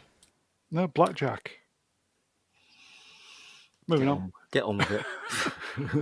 Brownie, you know that time you came upon hard times and you had to move out the old house and you were living in the what can only be described as a small pod on a back street in just on the outskirts of York. Remember you took a lady friend back to the pod. What did she remark on witnessing the pod? The answer's on the screen. M Duke 84. That pod must smell like shite. That is such a dystopian sentence. Remember when you took a lady friend back to the pod? We're in a cost of living fucking crisis, meltdown, recession oncoming. But hey, we've got the Mandalorian to shit on every week, folks. Can't be that bad. Moving on. Oh, sorry. Oh, it's not that quickly, Brown. It's making it look like it's live action. Yeah. We can't. If there's one thing we can't criticize this whole sequence for is the fact that discount Mace Windu, his hair's not blowing in the wind. Yes, it's Hooligans nailed it. It's when you say, I want a Mace Windu in my episode, and Favreau turns around and says, we've got a Mace Windu at home, and he No, he doesn't. rolls he says, out Ahmed I've Best. got an R. Kelly Master Jedi. Oh my god! Hang Oh my on, god! R. Kelly will get you banned, Brown. What are you doing? Jeez. That's doubly inappropriate considering the person he's getting to safety. But never mind. Hannah Bomb says, let's not get bogged down in Windows. Moving swiftly on. Polishes his head with Windu lean. Windows Vista. Oh no, I'm sorry. That looks like a toy, doesn't it? That looks like It's a like toy. a hot toy, yeah. Yeah, hot He's- toy. Is he chewing scenery here? What do we think? He's really... He's chewing something. Chewing his script. Looks like a hot toy. It really does. Probably is. Oh, here you go. Melvin kidnapping a minor too. Melvin. Brownie, I don't know whether this is Stop being directed at you naughty. or Baby Yoda, but Probably. Fiona says, "Oh, Kelly would never hit a 50-year-old." So Oh, that's both me you some and Grogu are safe. Help the aged. So he's doing his damnness to save Baby Yodes, and obviously there's absolutely no fucking peril because we know he makes it through this because the flashback. But nevertheless, we go with it, and I think at some point he identifies. I don't know. One of you chaps could set the context better than me. Was some kind of port or something? Porthole, arsehole. Oh no, what this is is the tunnel for the not train tunnel. track. Yeah. Ah, there we go. And they do, of course, go through a similar-ish tunnel in Attack of the Clones when they're doing the car chase, as you pointed out. But yeah, so he spots the train tunnel. Yeah, basically the entire scene is member berries. It's remember the gunships, remember Coruscant, remember the backspeeder, remember the tunnel, remember the car chase. Everything is member berries about this scene. They could have fired the rockets and killed him, but no. They also have lasers in their wings, which they didn't use. That would have been good as well, but no. But they find the tunnel. They go into the tunnel, and it was always one of the interesting things about Order 66, which is that if you are going to accept that lots of Jedi did manage to escape the temple, and increasing numbers of them are doing that, what was the reaction of the rest of Coruscant to this? Because all of Coruscant is seeing this chase. Well, I did that one before, but I did it with Vista. All of Coruscant is seeing this chase. You would have thought some people might have spotted it, maybe reported it, who knows. Then in this scene, they go through the tunnel, and it's still shooting and missing them. The thing hits a train, so theoretically at least, several hundred people have just died as a result of this chase. But I don't imagine the consequences of that will be felt at all throughout the rest of this show or any other show because it just looked good, I guess, so that's what we're going with. Let's not get bogged down in several hundred people dying. Are we back into taking the piss out of Ahmed Best again? I just want to check. Does he deserve it? Because he had a very, very hard... he almost took the rap for the prequels, didn't he? Yeah. Through no fault of his own. No, he just took the role. I don't think he deserves abuse for that at all. It's unfortunate, but... No. I think you're absolutely right. He's... unfortunately, online, he is very, very pro. I know he's supposed to separate the art from the artist, but he is very pro critical race theory, so I'm not quite sure how to feel about him, to be honest. Well, Melvin says, I'm surprised Disney didn't call him Mouse Windu, which would have worked. I could have gone with that.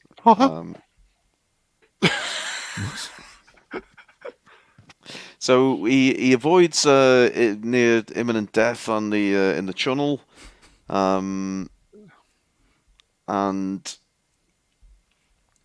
don't know. I'm trying to. Leads them right into the path of an oncoming train with probably loads of innocent passengers on it. Yes. It's obviously as long as Grogu's safe, that's all that matters. And then we revisit the pinnacle of the highest mountain on Coruscant. Yes. Briefly, yes, we do. Yeah. Although I can't help but remember that the bark speeder is actually hit by a shot from the gunship right at the beginning, and Windu says they hit the engine. The engine is absolutely fine throughout this entire sequence until they need it not to be. Yeah. Why would you do that? Just don't have them hit the engine, or have something hit the engine in the tunnel immediately before it crashes. Don't say, oh no, they hit the engine, and then proceed with a 5-minute long chase sequence as though that hadn't happened. It's entirely unnecessary. They could have done what they did in episode 1, couldn't they? When Anakin's pod got damaged, and you see the levels sort of like, and he has to do something to try to get an extra bit of distance out of it. There's something simple like that.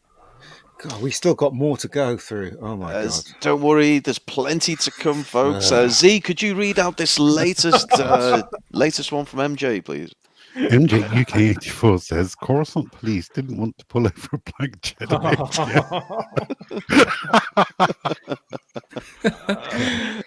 Despite his war crimes. No. Best chat on YouTube, Brown. You've got the best damn chat on YouTube. Yeah, I know, they're fantastic, aren't they? They're fantastic. It's the only reason I come every week. It's such good fun. Anyway, They'll what get are you we banned doing? one day, but until that day, it'll be nice. Yes. Well, if they don't, you will. Well, Lots of sparks in this. Yeah. Looks good though, doesn't it? Yeah, it does. Are they trying to just hammer home? See what I did there? This is what gave Baby Yoda the traumatic flashbacks. I guess I don't know. They overdoing it on the reference. Question, if I may. Go on, ask away. Did anybody have a problem with the? Last week we had the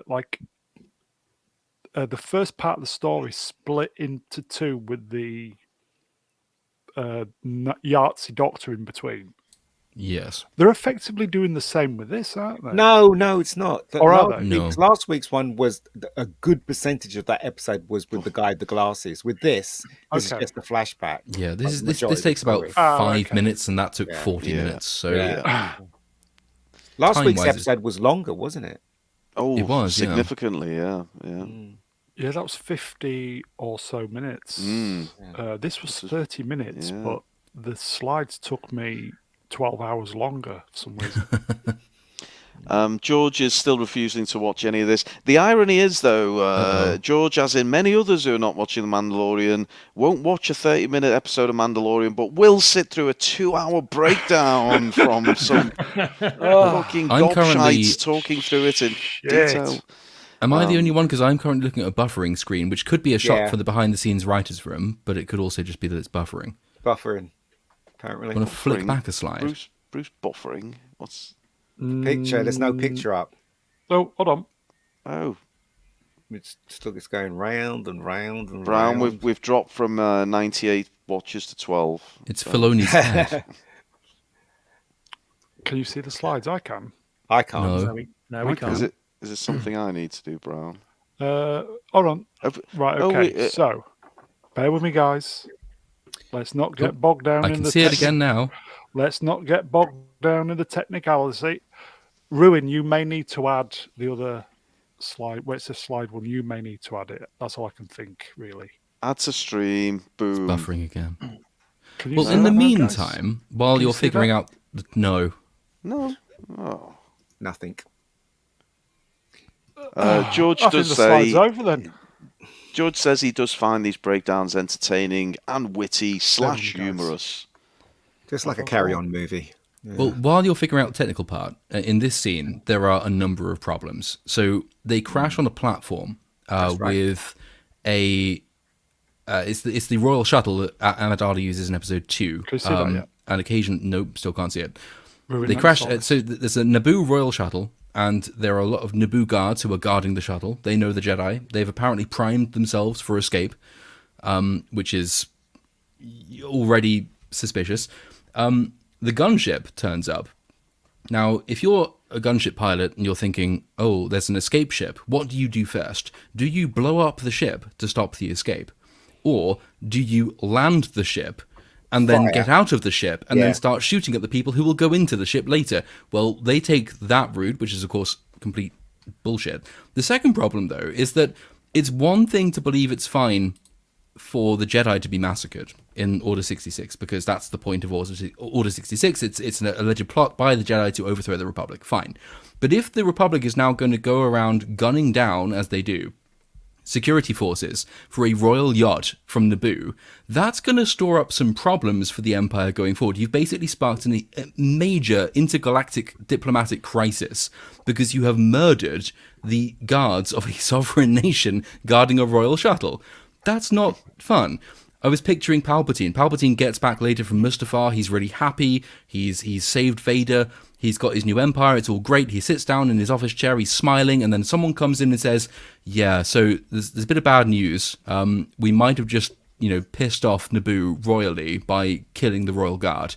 And then he thinks, "Oh shit, what a bad day this has turned out to be." It's the thick of it style writing, but they don't really consider these things because all they care about is that it looks really cool and fun, so that's what the scene demands happen. But it makes very, very little sense, and it starts undermining the mechanics of Order 66 as well, which is not very good. Slides are back, folks. We have visuals. Only slight problem is we are going to need to go back to the start. So we will need to start this episode. Just bear with us, folks. We're going to reset. We're going to go back to the start. We'll make sure we cover it properly. George Watkins says, "I dread Lord of the Rings getting this treatment." Oh, God. Don't go anywhere near Amazon, George. You're in for a rude awakening. Ruben, do you want to do Hostman's as well? Sorry. I do.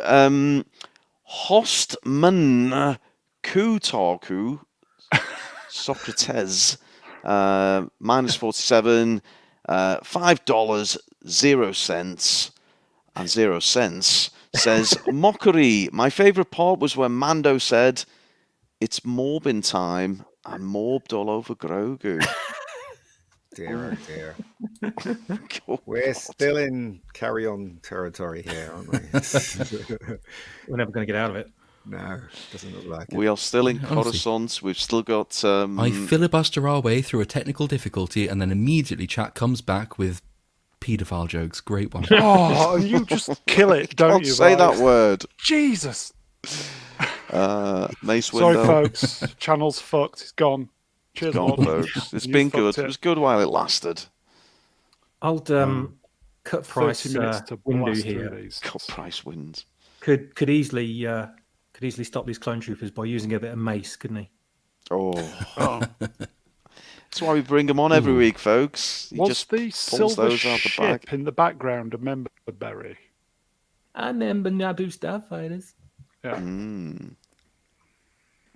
Sorry, what was the member berry, sorry? The Naboo Starfighter silver thing. Oh yeah, that's the royal yacht that Amidala uses. It's not the official diplomatic one for Naboo because that's the one she uses in Revenge of the Sith, but it's the one she uses in Attack of the Clones. She uses a couple in the Clone Wars, I think, but gets them all blown up. But yeah, it's an official transport registered to Naboo, reserved for royal personages and diplomats. So attacking it, as the Empire here does, not a great start for life in the Empire. Iceman is slightly melancholy and reflective. He says, "If only I listened to the girlfriend talk about things I don't care about, like I'm doing right now with you guys, she would still be with me." Oh, Iceman. Man. But look, Iceman, you've got us, so don't worry. You might have to come to terms with the fact that it's ex-girlfriend, because you didn't type that. You typed girlfriend. I think you need to move on and accept that swiftly on. You didn't pay her enough attention. And we've got, they're still coming in, the Mace Windu puns. We've got Mace Wahlberg. Mace Wahlberg will do. I will say, as a single person, you need to keep the little lady happy. Is that what you refer to your Todger? No, that's the old man.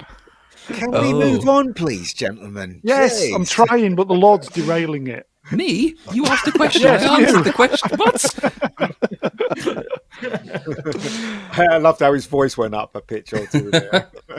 That cleared the old cold up, didn't it, If I Geordie? may say, doesn't this look everything about this looks fantastic. Yes. The production is absolutely top draw.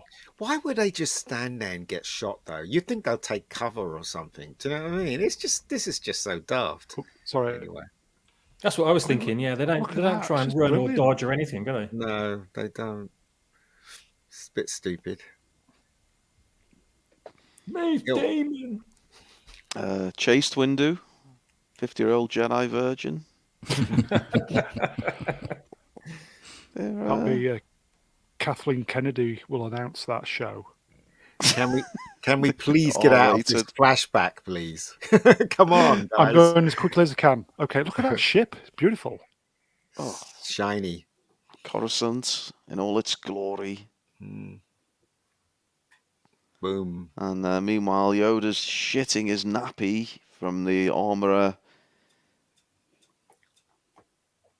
So is he the only one of his kind then? Him and Yoda, is that it? In the whole universe? Yaddle used to be a thing. Oh, okay. I'm sure at some point we're going to see a whole fucking planet of them like we did with the Wookiees. I mean... Oh, I think the flashback's over now, isn't it? So hold on. So another question I need to open ask as well. Waste window? Go on, carry on. Go on, Ian. So another question I need to ask as well is that I thought you can only give the sacred armory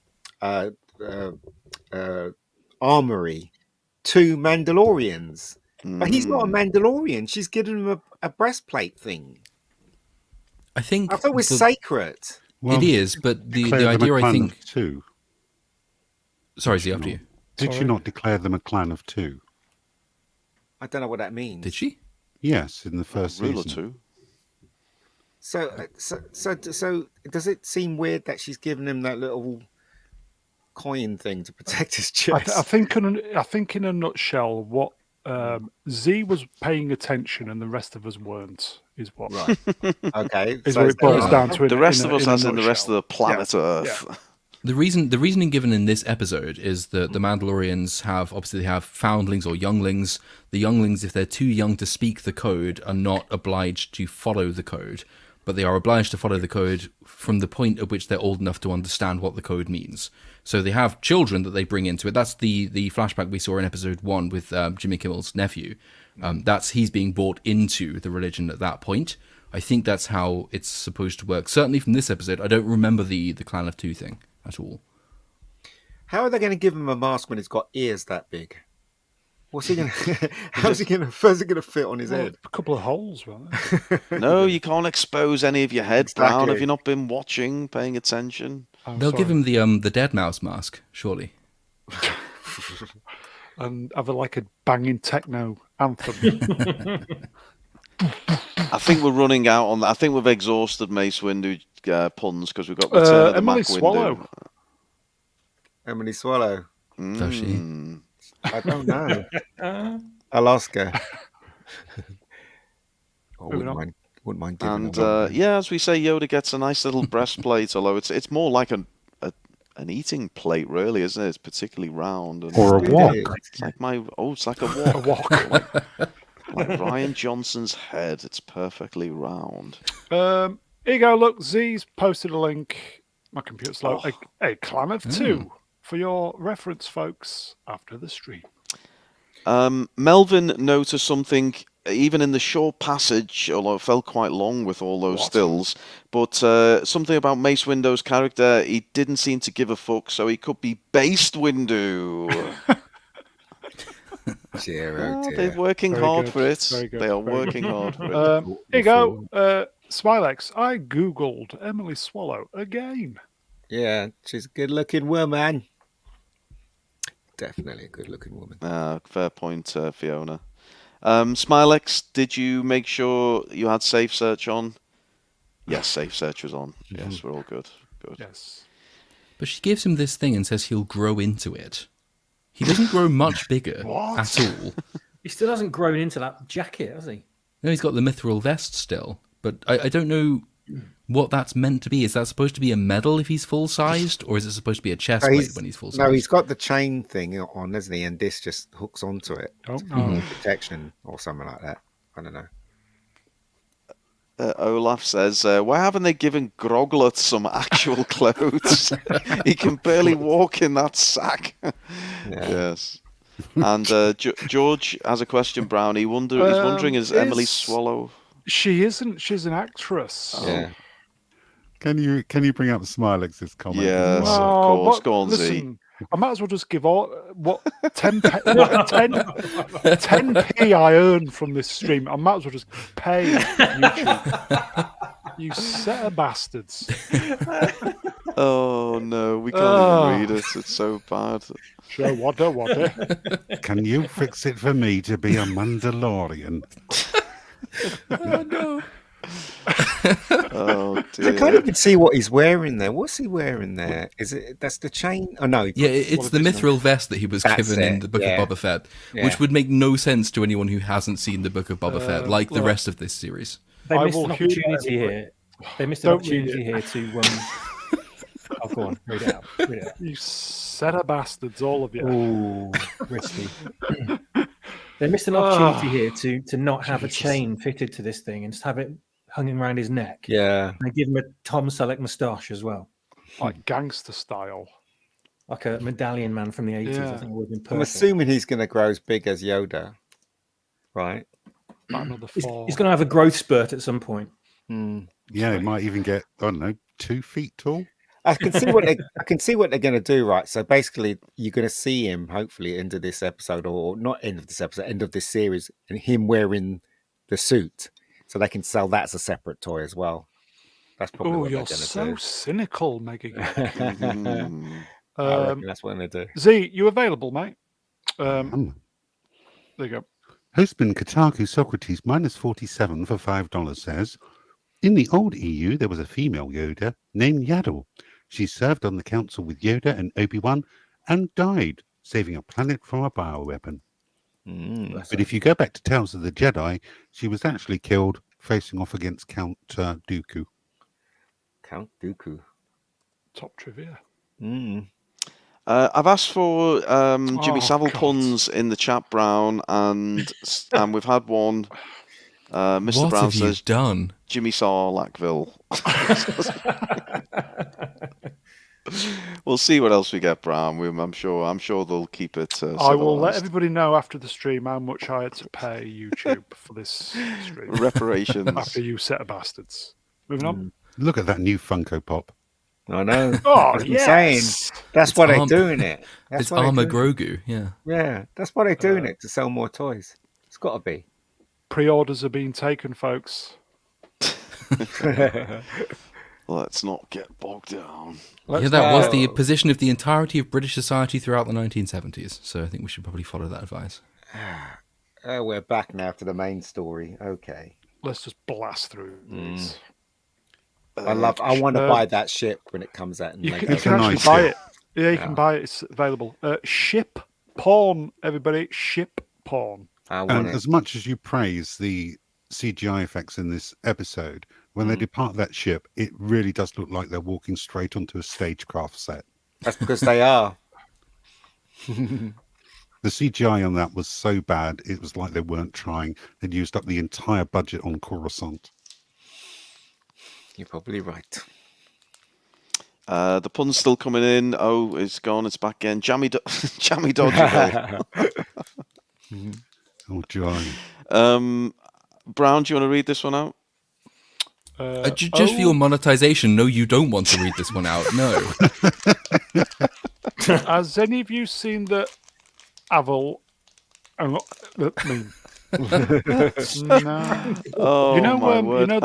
you know the stream, the Battle W stream.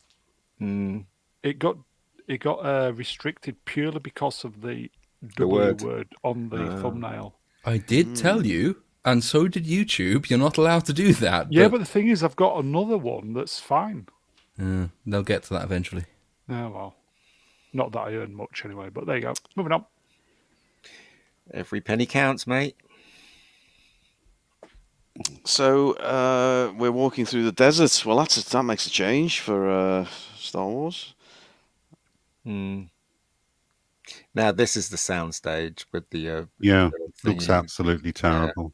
And they with, decide to camp down for the night. And let's not forget, if Bo-Katan decided to solo this earlier when she actually found the nest, then absolutely none of this would have been necessary. The kid would actually be at home playing on his Scalextric. It looks awful, doesn't it? This is obviously the screens behind them together with some rocks. Yeah, but again, building on what Zee just said as well, the whole point is they're doing this so they can be quiet, so they can save the kid. Do they think that the kid will have been just left in the nest for 2 days? It was, though, wasn't it? As it turns out, it's even worse than that. He wasn't left in the nest. He was just digested throughout those 2 days and somehow survived the experience. But none of this makes sense at all. Here you go, folks. Atom Gray, $5. Please support Johnny Lawrence's mum and myself, and there's a link for you to support them too. I'm assuming them two are together then. So you Wow. were just saying that it was the boy was in the mouth of that creature. What was the creature doing? Was it just flying around for 2 days? I guess so. It didn't even have any digestive Nothing. enzymes. Yeah, nothing on him. No, and it swallowed it because he retched it back up again, just like birds do. You'd think that kid would have been partially dissolved. Fuck. Oh, Definitely don't read that. Don't read that. Brown's going to. It's very dark. It's very dark. we started off on the wrong foot. We Oh, started you off did. with Fuck off. a Jay Savile dead Oh. mother joke, and it's really just gone downhill from there. But hey, look, we're keeping it light, folks. Come on. So we're having a camp out. Let's get the get all warm, sat around the campfire, sing a few songs, maybe roast a few. What do you roast at a campfire? Nuts, is it? I did like this where Marshmallows. I did like this where they all kind of disappeared into their little areas away from each other to eat. I didn't like that. I liked what they were trying to do with that because, much like with Grogu's backstory, 2 fan questions. How did Grogu escape? I was about to say 9/11. How did Grogu escape? Oh God. There goes the last $2, bro. Oh no. Sorry. I give up, folks. You heard it first. I give up. Starship Lord. fuel doesn't melt Beskar beams. Oh my god. All We that need money the YouTube edit of Yoda having flashbacks to 9/11. That was it. And what was the Lord trying to say then? He's gone. Is he gone? He's gone. He's done.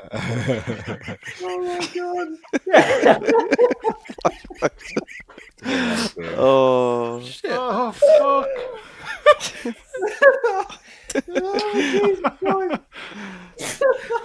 You don't get this on Nerdrotic. Oh. This is what they want, bro. This is what they want. We're just normal men. Let's not get bogged down in 9/11 now. Come on. Oh, come on, we've got 14 minutes to put this puppy to bed. Thank God. Well, around the campfire. Okay, what I was trying to ask Think was, about 9/11. okay, you have the Grogu question, which is how does Grogu survive Order 66? And then you have, then you have, how does Mando eat when he always has to wear his helmet? So this scene is supposed to answer the fan question, and they answer it in a really stupid way, which is that we all have to walk off somewhere else, as opposed to just turning around and not looking at each other, which you think would have been the easier way of doing it. What if you walk around the corner and bump into one who's already got his helmet off and you look at each other? What happens then? Are you both expelled?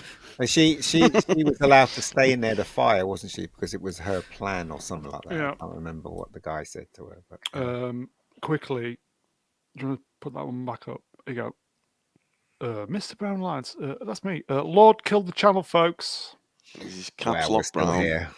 Yes, the leader of the war party has the honour of staying by the fire as their Yes, suits that's clearly it. don't Yeah, have yeah. central heating. Yeah. This is the way. And So now we anyway, get- while this while the small Come on, we need to small plaster child is this. being devoured by the beast, they're just they had a nice little sleep. They wake up, they have breakfast, they cover the fire over, and they're finally is the going to do way. something about it. Yeah, this is the yeah. way. The most exciting sci-fi rock climb since Star Trek V. Yeah, I thought that. Yeah, look, there you go. Happy birthday, Mr. Shatner, by the way, 92. Happy birthday, the legendary William Shatner, Mr. Shatner. Oh, Happy how birthday, dare you on a Captain Star Kirk. Wars stream? Fiona's pretty much bob on. She says every episode of The Mandalorian is simply a bad answer to a fan question. It does feel like that, It's a Fiona. good point, You're right. isn't it? Well, yeah. So they start to scale Here we the mountain to the lair of the beast. Right now I'm just trying to think what is the fucking story in this season? Can anyone just pull something out I of their know what it arse? is. Give me I know what give it me a is. thread to hold on to. I know what it is. Would you like it? Go on. Go on. It's You on know the that screen. kind of, that water beast. The crocodile. The Yeah. Crocodilosaurus. The one that's on Mandalore or whatever. The what she saw. Savalsaurus. Yeah. Oh, the Yeah. Oh, the mythosaur. mythosaur. Obviously, Bo-Katan is going to be the answer to everything, and season 4 of I think the Mandalorian is going to get killed at the end of this season, and then next season it's going to be Bo-Katan. Bo-Katan. Yeah, because she's the answer to everything, stunning and brave. But it is Katie Sackhoff, so Yes. Well, it's what Yeah, Z I've not Z got a said in our problem with Twitter it. chat that she's going to turn into Daenerys Targaryen, and I can see that happening. yeah. Just one question. I'll allow Why is- one. Why is Paz Vizsla scaling the side of this mountainside with a helicopter chain gun strapped to him? And isn't that the father? Yeah. It doesn't make He's- any sense, does it? That must be really Ghostbusters. heavy. And just seriously, What is he doing? I Yeah, don't but he's know. badass though, isn't he? Well, He that's looked John badass. Favreau, isn't it? Badass. Is it? It's got Fat that huge. Yeah. It's got that ammo thing. Paz coming from Vizsla his is played by backpack. John Favreau. It is. Ah, Yeah. it's right, really- okay. That's why he's fat then. Time Prophet has been, he's either joined us very late in the day or he's been very quiet, but he has come up with what I believe, and from my sources in Hollywood, is the correct answer for where we're going with the Oh, I wonder what it Mandalorian. is. And it's not that one, it's this He's one. moved up. Mandalorian will take his helmet off and we'll all find out he's really Jennifer Lawrence.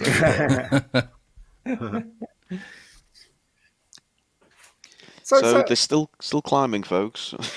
So when they get up there, they spot some heat. Someone spots someone's heat or something like that, and they think it's the boy. Yeah. And a fat Mandalorian runs into the thing, think it's his son, and it's not. It's these birds or something, aren't they? Yeah, all that care and attention, not flying too close, parking the ship miles away, camping over the night before, and then chunky Mandalorian just loses the fucking plot and just Everything throws about himself. this. Everything about this is wrong. So he does that because it's my son, but he was perfectly prepared to go and have a nap the night before rather than go up there. That makes no sense. Mando's thing, we've seen Mando's heat-seeking thing in previous episodes and previous series, and it can quite clearly and distinctly pick out individual people, not just a random lump of heat. So he should have spotted that it was these huge birds anyway. They find that it's the birds, and that makes no sense. And then the main bird turns up and just randomly regurgitates the kid. The mother. After 2 days. So, why? Hold on a second here. They have this built-in infrared vision in their helmets, right? Or heat vision, rather, thermal imaging. What was that blob of heat that they picked out in the nest? That was the baby children. birds. The baby That birds. was Drogon, Rhaegal, and Viserion. It was one of the birds. Okay, not the kid. Okay, right. No, it was the 3 birds. That was the 3 baby birds. So this is the bit where he spits out the little boy who should be really half destroyed. Really, let's face it. It should be part digested by now. That's surely. right. I'm going to say, If not, then suffocated to death. if I may, that is top draw. What? The birds. Oh. Are you still The looking effects. at the porno Abs- that Emily Swallows or whatever? No, that's later. I wasn't so sure about the birds. I thought the birds looked a little bit janky. Certainly when you had it from No, it's good. from the Mando dad's perspective, it looked very clearly like, okay, he's there, there's the green screen, and here are these scaled up models. I thought it looked a bit weird, but maybe I'm alone. The texture of the flesh is quite good. It's I'll give quality. you that. No, I'll get it's quality for a TV show. It's fantastic. Oh, Why yeah, is it's why is Mama Pterodactyl feeding a Beskar covered boy to a children? That's not going to digest very well, is it? No, but then no, also, 'cause it's Sarlacc why and did it fly back to the nest to allow Bo-Katan to follow it, only then to go somewhere else without giving it the food it had captured from the Mandalorians, and then to turn up later, having not killed or given it to be killed, to regurgitate it like so?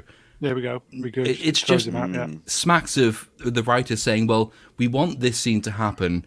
We don't really care how we get there, so this'll do, I guess. And no.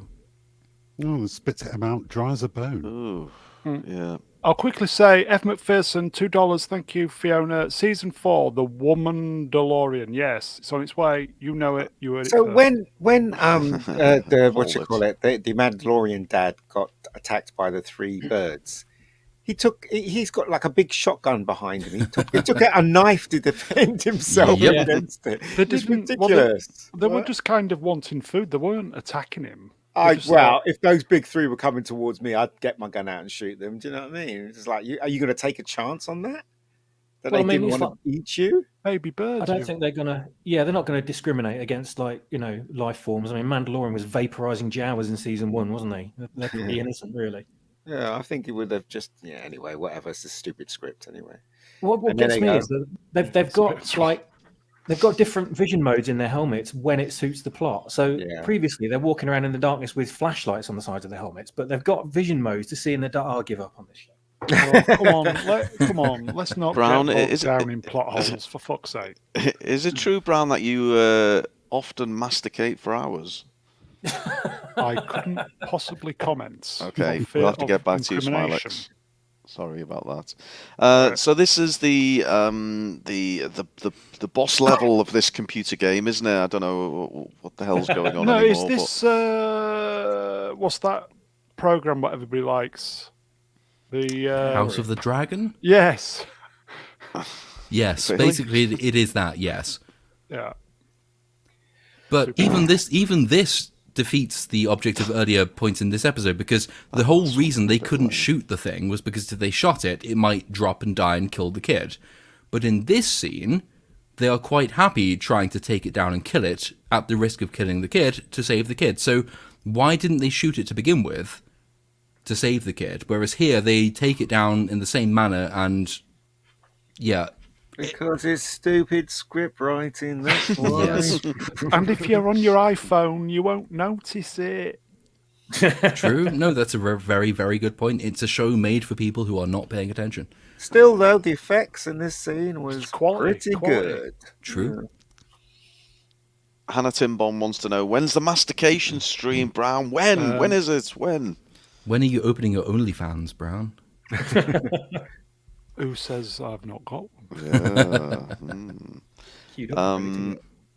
So the battle rages on with the flying beast and the. I feel sorry for this beast, because all Yes. the beast was doing was just protecting living. its young. Yeah. I know, they're treated so badly in on. this show. John Favreau, what the fuck are you doing? Well, all good faith is now fully out the window, but I felt sorry for this beast. yeah, they take it down, don't Again. they? And we see it floundering in the lake, and then, well, we all know what's coming, folks. It's taken straight from fucking Jurassic World, or wherever it was. It is, yeah, Jurassic World with the not the Leopleurodon, the other one. But yeah, suddenly a giant crocodile again for the second time in this show. Would that be the other mate of the other one that died? I think it's the same Crocodilosaurus. It just happened to be waiting there. But I thought they blew the first one up.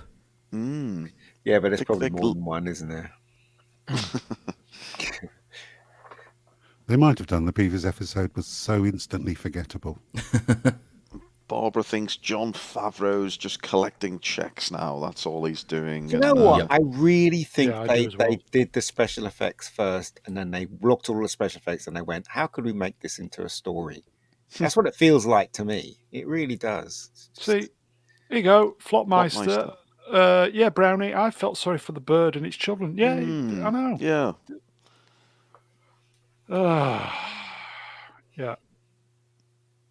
Rest in peace, Calicon. Yeah. And Do you think we could do 50 slides in 1 minute, 30 seconds? should No, we give it a goddamn go? 50 slides. I'm thinking Brown. 2 hours 30 is a more realistic endpoint. No, I think 2:15 will. Okay. Zoom. You've done this before, aren't you, Brown?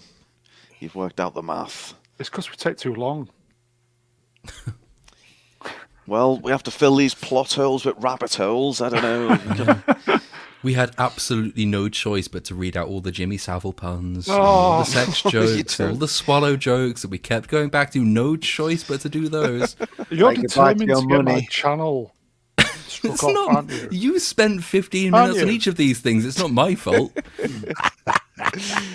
You've changed since you got Liza your Brown. since you got your 100,000 sorry, your 119,000 or whatever it is at the moment. 27.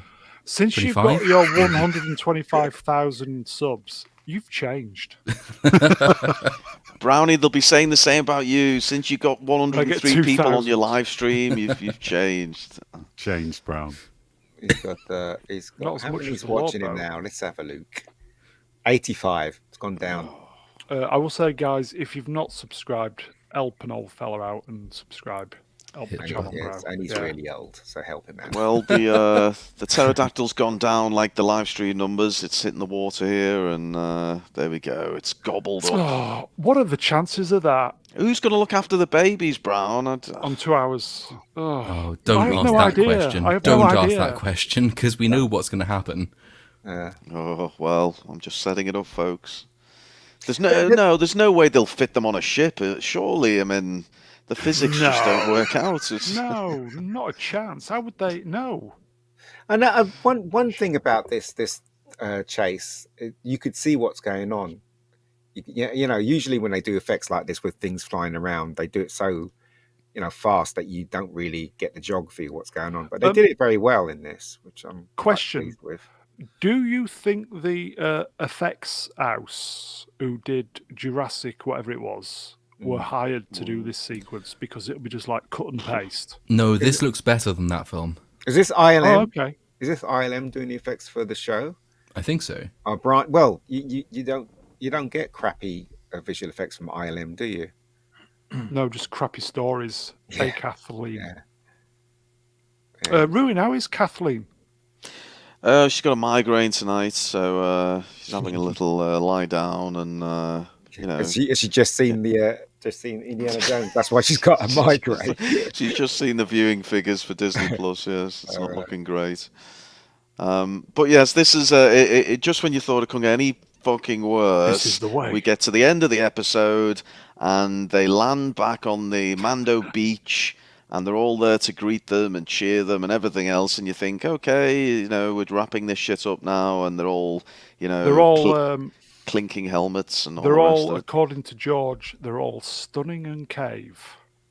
Oh, Very good. very good. Very Yes, good, very good, George. very It's this late hour. You're doing us proud. So they file off one by one off the rather, modestly sized spaceship. And So that's going to kick him there, doesn't he? Like a football. Emily Swallow. Look at punts that. the little fucker. And then basically we get to Emily Swallow. a bit of lesbo action there. And then Oh, someone explain. I did like this. I did like I know this.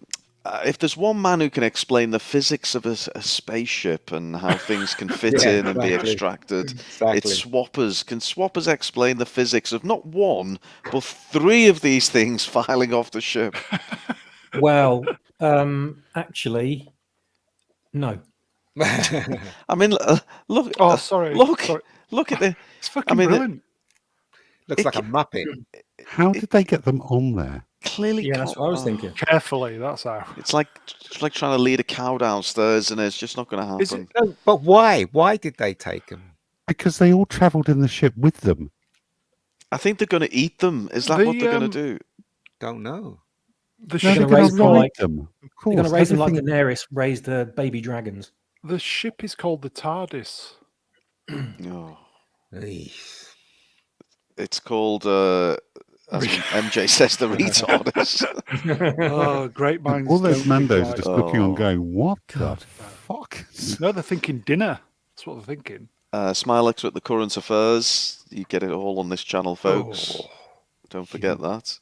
Like murder cosmetic nights.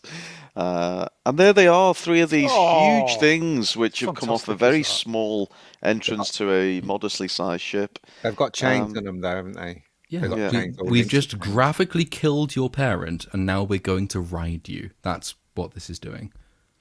Brownie, we've really reached that point in the night. I think Roger's got the answer, and I know it's something you'll be familiar with. Roger Sanabray with patience and spits. Everything fits. And I get told off. Listen, Jesus. you don't even need spit, just patience. Oh. Emily Swallow, folks. Emily Swallows, take a drink, folks. Just like she does. This is fantastic. And this is where she. We're not even done yet, are we? This is where. Are they going to les off at some point? Oh, I do hope so. Sorry, my mic's I on, do so. as well, to be fair. It's not going to make any difference, is it? Because they got their masks on, even if they do. So there's no fun in that, is there? I think she's going to remove her helmet at the end, the armourer, and it's going to be that freckly ginger actress who was in Solo. It's got to be. Freckle Jesus. Nest. Yeah. Yes, Freckle Jesus. So this is where she asked for the Mandalorian emblem on one shoulder, and But she doesn't ask for it. She says that she can identify the creature in the water, and then she says, "There's a "Would you whole mind? conversation." Yeah, yes. would you mind if I had that on?" And then she said, "Yeah," and then she made it. For her. British gas was trending today, and now I know why. And Bo-Katan goes, "I've seen a mythosaur," and the armor's like, "Yeah, of course you have, love." Yeah, that's true. That's exactly what her response. Wow, not exactly, but it was kind of like that, wasn't it? No, but I've really seen it. Yeah. Sure. Keep taking the meds, Bo. Oh, look at that. Beautiful. How much would you get for that on eBay, Brown? I think they're about $59.99 on Etsy.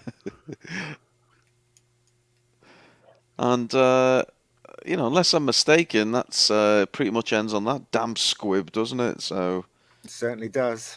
yeah. Why? What they're saying? Well, it's going to be The sexual chemistry between these two is. You can feel it through the intense. helmets, You can can't you? feel it. Yeah. You can feel it. up. Yeah. How is there sexual chemistry? Don't be silly. They're going to be banging helmets. Clank, clank, clank. So how do lesbian Mandalorians work? With the whole helmet there thing. isn't any lesbian Mandalorians. They don't Blindfolded, exist. perhaps. I'm sure the chat will have a witty answer to that They know question everything, from don't Ian. they? It's Yes. Knee rockets is the answer, I think. and we're into the. I believe we are into the credits. Which are the Fantastic best. images. Yeah. Oh, we got there, Brown. So I feel as though as we scroll through these wonderful images, we should do our final thoughts and round up. And of course, as is customary on every Brown episode, we finish with a song. So get ready, everyone. No, we're going to do the scoring, obviously. So I will say, chat. If you've seen the episode, fire a mark over out of 10. we've got an answer to your query, Mega Geek. John Z. It's the Thespian old Mandalorian will have a horn on horn her helmets. Yeah, horn helmets. Okay, so Mega Geek, we'll go to you first. What's your summary of this episode and your score, please? Okay, I actually had fun watching this, even though it was as dumb as a box of frogs. It really was. I had a lot of fun watching it. I mean, the pew pew pew stuff was quite nice, but it just none of it made any sense, as the Lord and everybody on this panel pointed out with the story. But again, they don't know their audience. I think that it seems like they're aiming for kids, right? But then some scenes it doesn't seem like they're aiming for kids. So I don't know what to make of this. But I can say that I didn't fall asleep this time around, because last week I fell asleep, but this time around I didn't fall asleep. I was laughing so much because it made no sense whatsoever, especially the big bit in the beginning. So I guess is it out of 10? It's out of 10 always. Yes. Okay, I'll be generous. 3. There you go. That is generous for you, yeah. Yeah, 3, definitely. Let's go to Z. Z, what did you make it? I know you come guns blazing in the green room earlier, and have you softened on this a little? Have we No, won you not at all. round? This was laughably bad. One of the worst episodes of this season so far. Everything in it is a contradiction. I hated it.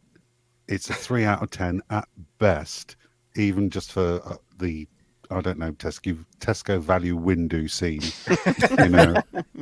I love the window scene. Well, we'll give it 3 out of 10 for the steamy windows. I think we must have spent Windows. solidly 45 minutes doing Mace Windu puns tonight. Ruin, So, I'll press the buttons. okay, my friend, you're on it, and I will do the bullshit, and we're going to go on to Swappers. Swappers, your thoughts, your score, your overall, please. For this stream, I'd give it a 9.5 out of 10. Yes. I haven't had that much entertainment for weeks and weeks and weeks. And for The Mandalorian itself, I don't know, give it a toss. About 5. Oh, Like someone give it said, a 5. like Pocahontas said, it couldn't be more mid or less mid. Flopmeister making it rain there, and we do appreciate it, Flopmeister. Thanks, We Brownie puts a lot of hard work into pulling all this together, and the rest of us reprobates just turn up and It is shoot from the genuine hip. pain doing this. Yes, season. but hey, look, the end product's worth it, Brownie. You know it's Melvin, I'll sort that out after the stream, mate. hand job. Anyway, moving on to Lord Jord. Lord, give us your final closing thoughts and your anticipated score. Yeah, it was more enjoyable than last week's episode, but for all the wrong reasons. I think because it tried to make stuff happen. Every time this show tries to make stuff happen, it creates an awful lot of problems. So on a writing level, it's worse than last week's, so I'm going to give it a 2. A 2. Oof. I've got to say, looking through the chat, Brownie's been throwing them up on screen. Yeah, they've been going up, Lots of 2s, 3s. It is... could be the lowest scoring episode, according to the Brown Alliance family, I would say. Brownie, we're coming to you, but Hostman is the bounty hunter of choice. He's offering another kill if you'd like to take him up on it. Do you want to read? Hostman Kotaku Socrates -47 $5. Query: would you like me to kill the useless meatbags currently running Lucasfilm? I'll spare Favreau so he can create freedom. I appreciate you not killing me as well. Yeah, I don't think you need to, because I think they're on borrowed time. Killing themselves. Yeah, what I've heard. Brownie, give us your closing thoughts on this, and of course your score, if you would, sir. Again, everything looks fantastic. Slides at the end are even better. The animal effects, the bird effects were fantastic. It's just visually, it's fantastic. It is top draw. Again, it's just the story. It's just so. I think I'm going to give it 1. What did I give? No, I'm not going to give it 1 out of 10 for once. Did I give last week's episode 5 purely because of all the backroom production? So I'm going to stick with 5 purely because of the backroom boys and girls. Yeah. Really, everybody else has done a cracking job. That one? Did I give it 5 last week? I think you did, but isn't there some difference between these two? Last week one, I fell asleep halfway through it. I know that. No, I'm going to stick with 5 purely because of the backroom. The backroom boys. Yeah, boys and girls. Everybody else, apart from Favreau, has done their job on this. But anyway. You're getting lots of love in the chat, Brown, for your efforts and the slides and the production, and everyone's obviously forgetting the blackout halfway through and the litany of Jimmy Savile references. But anyway, I will round us off by saying, for me, what did I give last week, folks? Help me out. Was it a 2 or a 3? 1. It was a 1. I gave it 1 out of 10. This is no better. I can't. I'm going to give it 0.5. I'm into decimals. Sorry, no, you folks. can't do it. No, you can't do points. Sorry. Well, I'll round down. Then it's a 0. It's a big fat 0 out of Give 10. it 1 for the special effects and the production. I'll give it Come 1 for Mace Windu. Well, you're not supposed to tell him what to give facial- it. Not you. Don't do a Last Jedi on it. For fuck's sake. But it is the problem. If you're giving it 1 out of 10 now, what happens when it inevitably gets worse? I know, we've got to give ourselves somewhere to go. You're going to have to create a new scale, Brownie. The thing is, we know it's going to get worse, Yep. don't we? It is, but look, as I always say, the worse Mando gets, the better the stream gets, and this is one of my favourites. John Favreau, thank you. Thanks, yes, Should we do a thanks, super chat boys. for Yes. go, Barbara Lawrence, Johnny Lawrence's mom, $5 at Adam Gray. Is that the super chat? Or am I just yeah, it is. I'm being a boomer. Thank you from the bottom of our lukewarm grey hearts for the subscribers to the channel. There's a link there, everybody, on the re-rub. Check out Johnny Lawrence's mum. Subscribe, everybody. Subscribe. It's community, folks. I've got to say, possibly the most entertaining chat in a long time, certainly from my experience. I doff my cap to all you retrobates in the chat. I think that's it. Please, some of you have been very, very generous today. I swear there was a Neil Brown. I'm just taken aback with the We're going to have a good Christmas party this year, Brown, aren't we? Links in the description, pin mesh, blah, blah, blah. The main thing is, boys and girls, please, if you've made it to the end and you're not subscribed, that's the most important thing. Subscribe. It keeps me motivated to do these, because today, guys, it was fucking painful. Oh, wait till next week's 1 hour 15 episode. Shit. I did give it 3, but I'm telling you now, I did kind of enjoy it. It was silly and it was stupid, but I did enjoy it. No, same. It was great fun, but just terrible. Okay. Well, and next week's we've got a flash forward scene to the island of Acto with 53 minutes of Luke wanking off the tit monster. So, Ruin, do you want to finish us off then? Yes, you just want a random line from me, or am I? There's something I'm meant to say, Brownie. I've got. You're going to go. You're going to say, "Chat, you are wonderful." Chat, you are wonderful. They are, aren't they? They are wonderful. They absolutely are. Best performing chat of any stream I go on, and it is the only stream I go on. But no, in all seriousness, thoroughly entertaining. We love you all. We are nothing without the chat. I have to thank, of course, Ahmed Best for his performance, John Favreau for his writing. We have to. Hey, Would You Blow Me would give it 9 out of 11. Oh, you're just toying with us. He's tooling with us. But of course, we have to thank our fellow pundits and critics and retrobates. So, Mega Geek, I want to thank you, sir, for your insights as always. No worries, guys. No worries. Enjoyed it. Z, I enjoyed your Venom tonight, sir. Oh, there we go. He's gone. He's shut down, folks. He's no, shut down I am here. It's just my brain melted. It's finally destroyed him. It's his last time looking at his friends. And Swappers, as always, sir, we do appreciate your input, and we hope to see some more strange spaceship physics next week, don't we? Yes, can't wait to get bogged down in all that stuff. And Lord Chord, it's been so long since we've been on stream together, Lord Chord. It's, all of a week.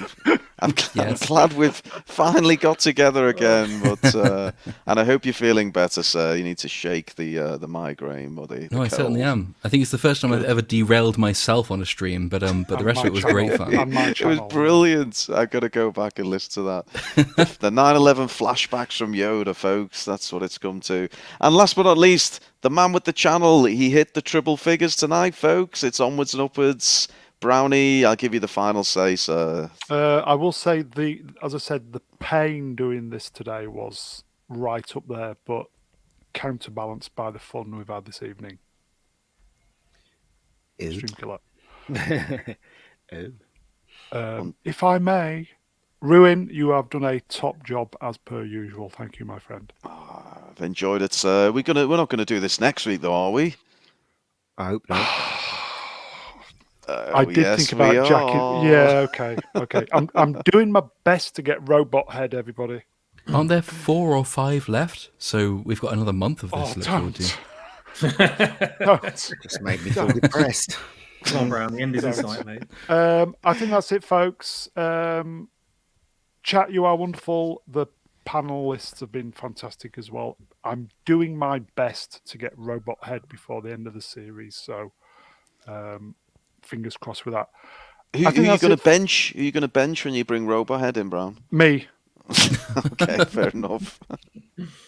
I'm the floating guest, you see. So I think that's it, folks. Brown the floater. Yeah. The brown floater. The brown floater. Get the possibly t-shirt done. Back Friday, but we'll be definitely back on Sunday. We've got to finish off The Godfather at some point. So Yeah. I think that's it. Easy. Goodbye, man, babies. mucky See you little next pup. time. Right, we're out of here. Take care, everybody. See you soon. Adios. Ta-da. 2 hours 20. Bye.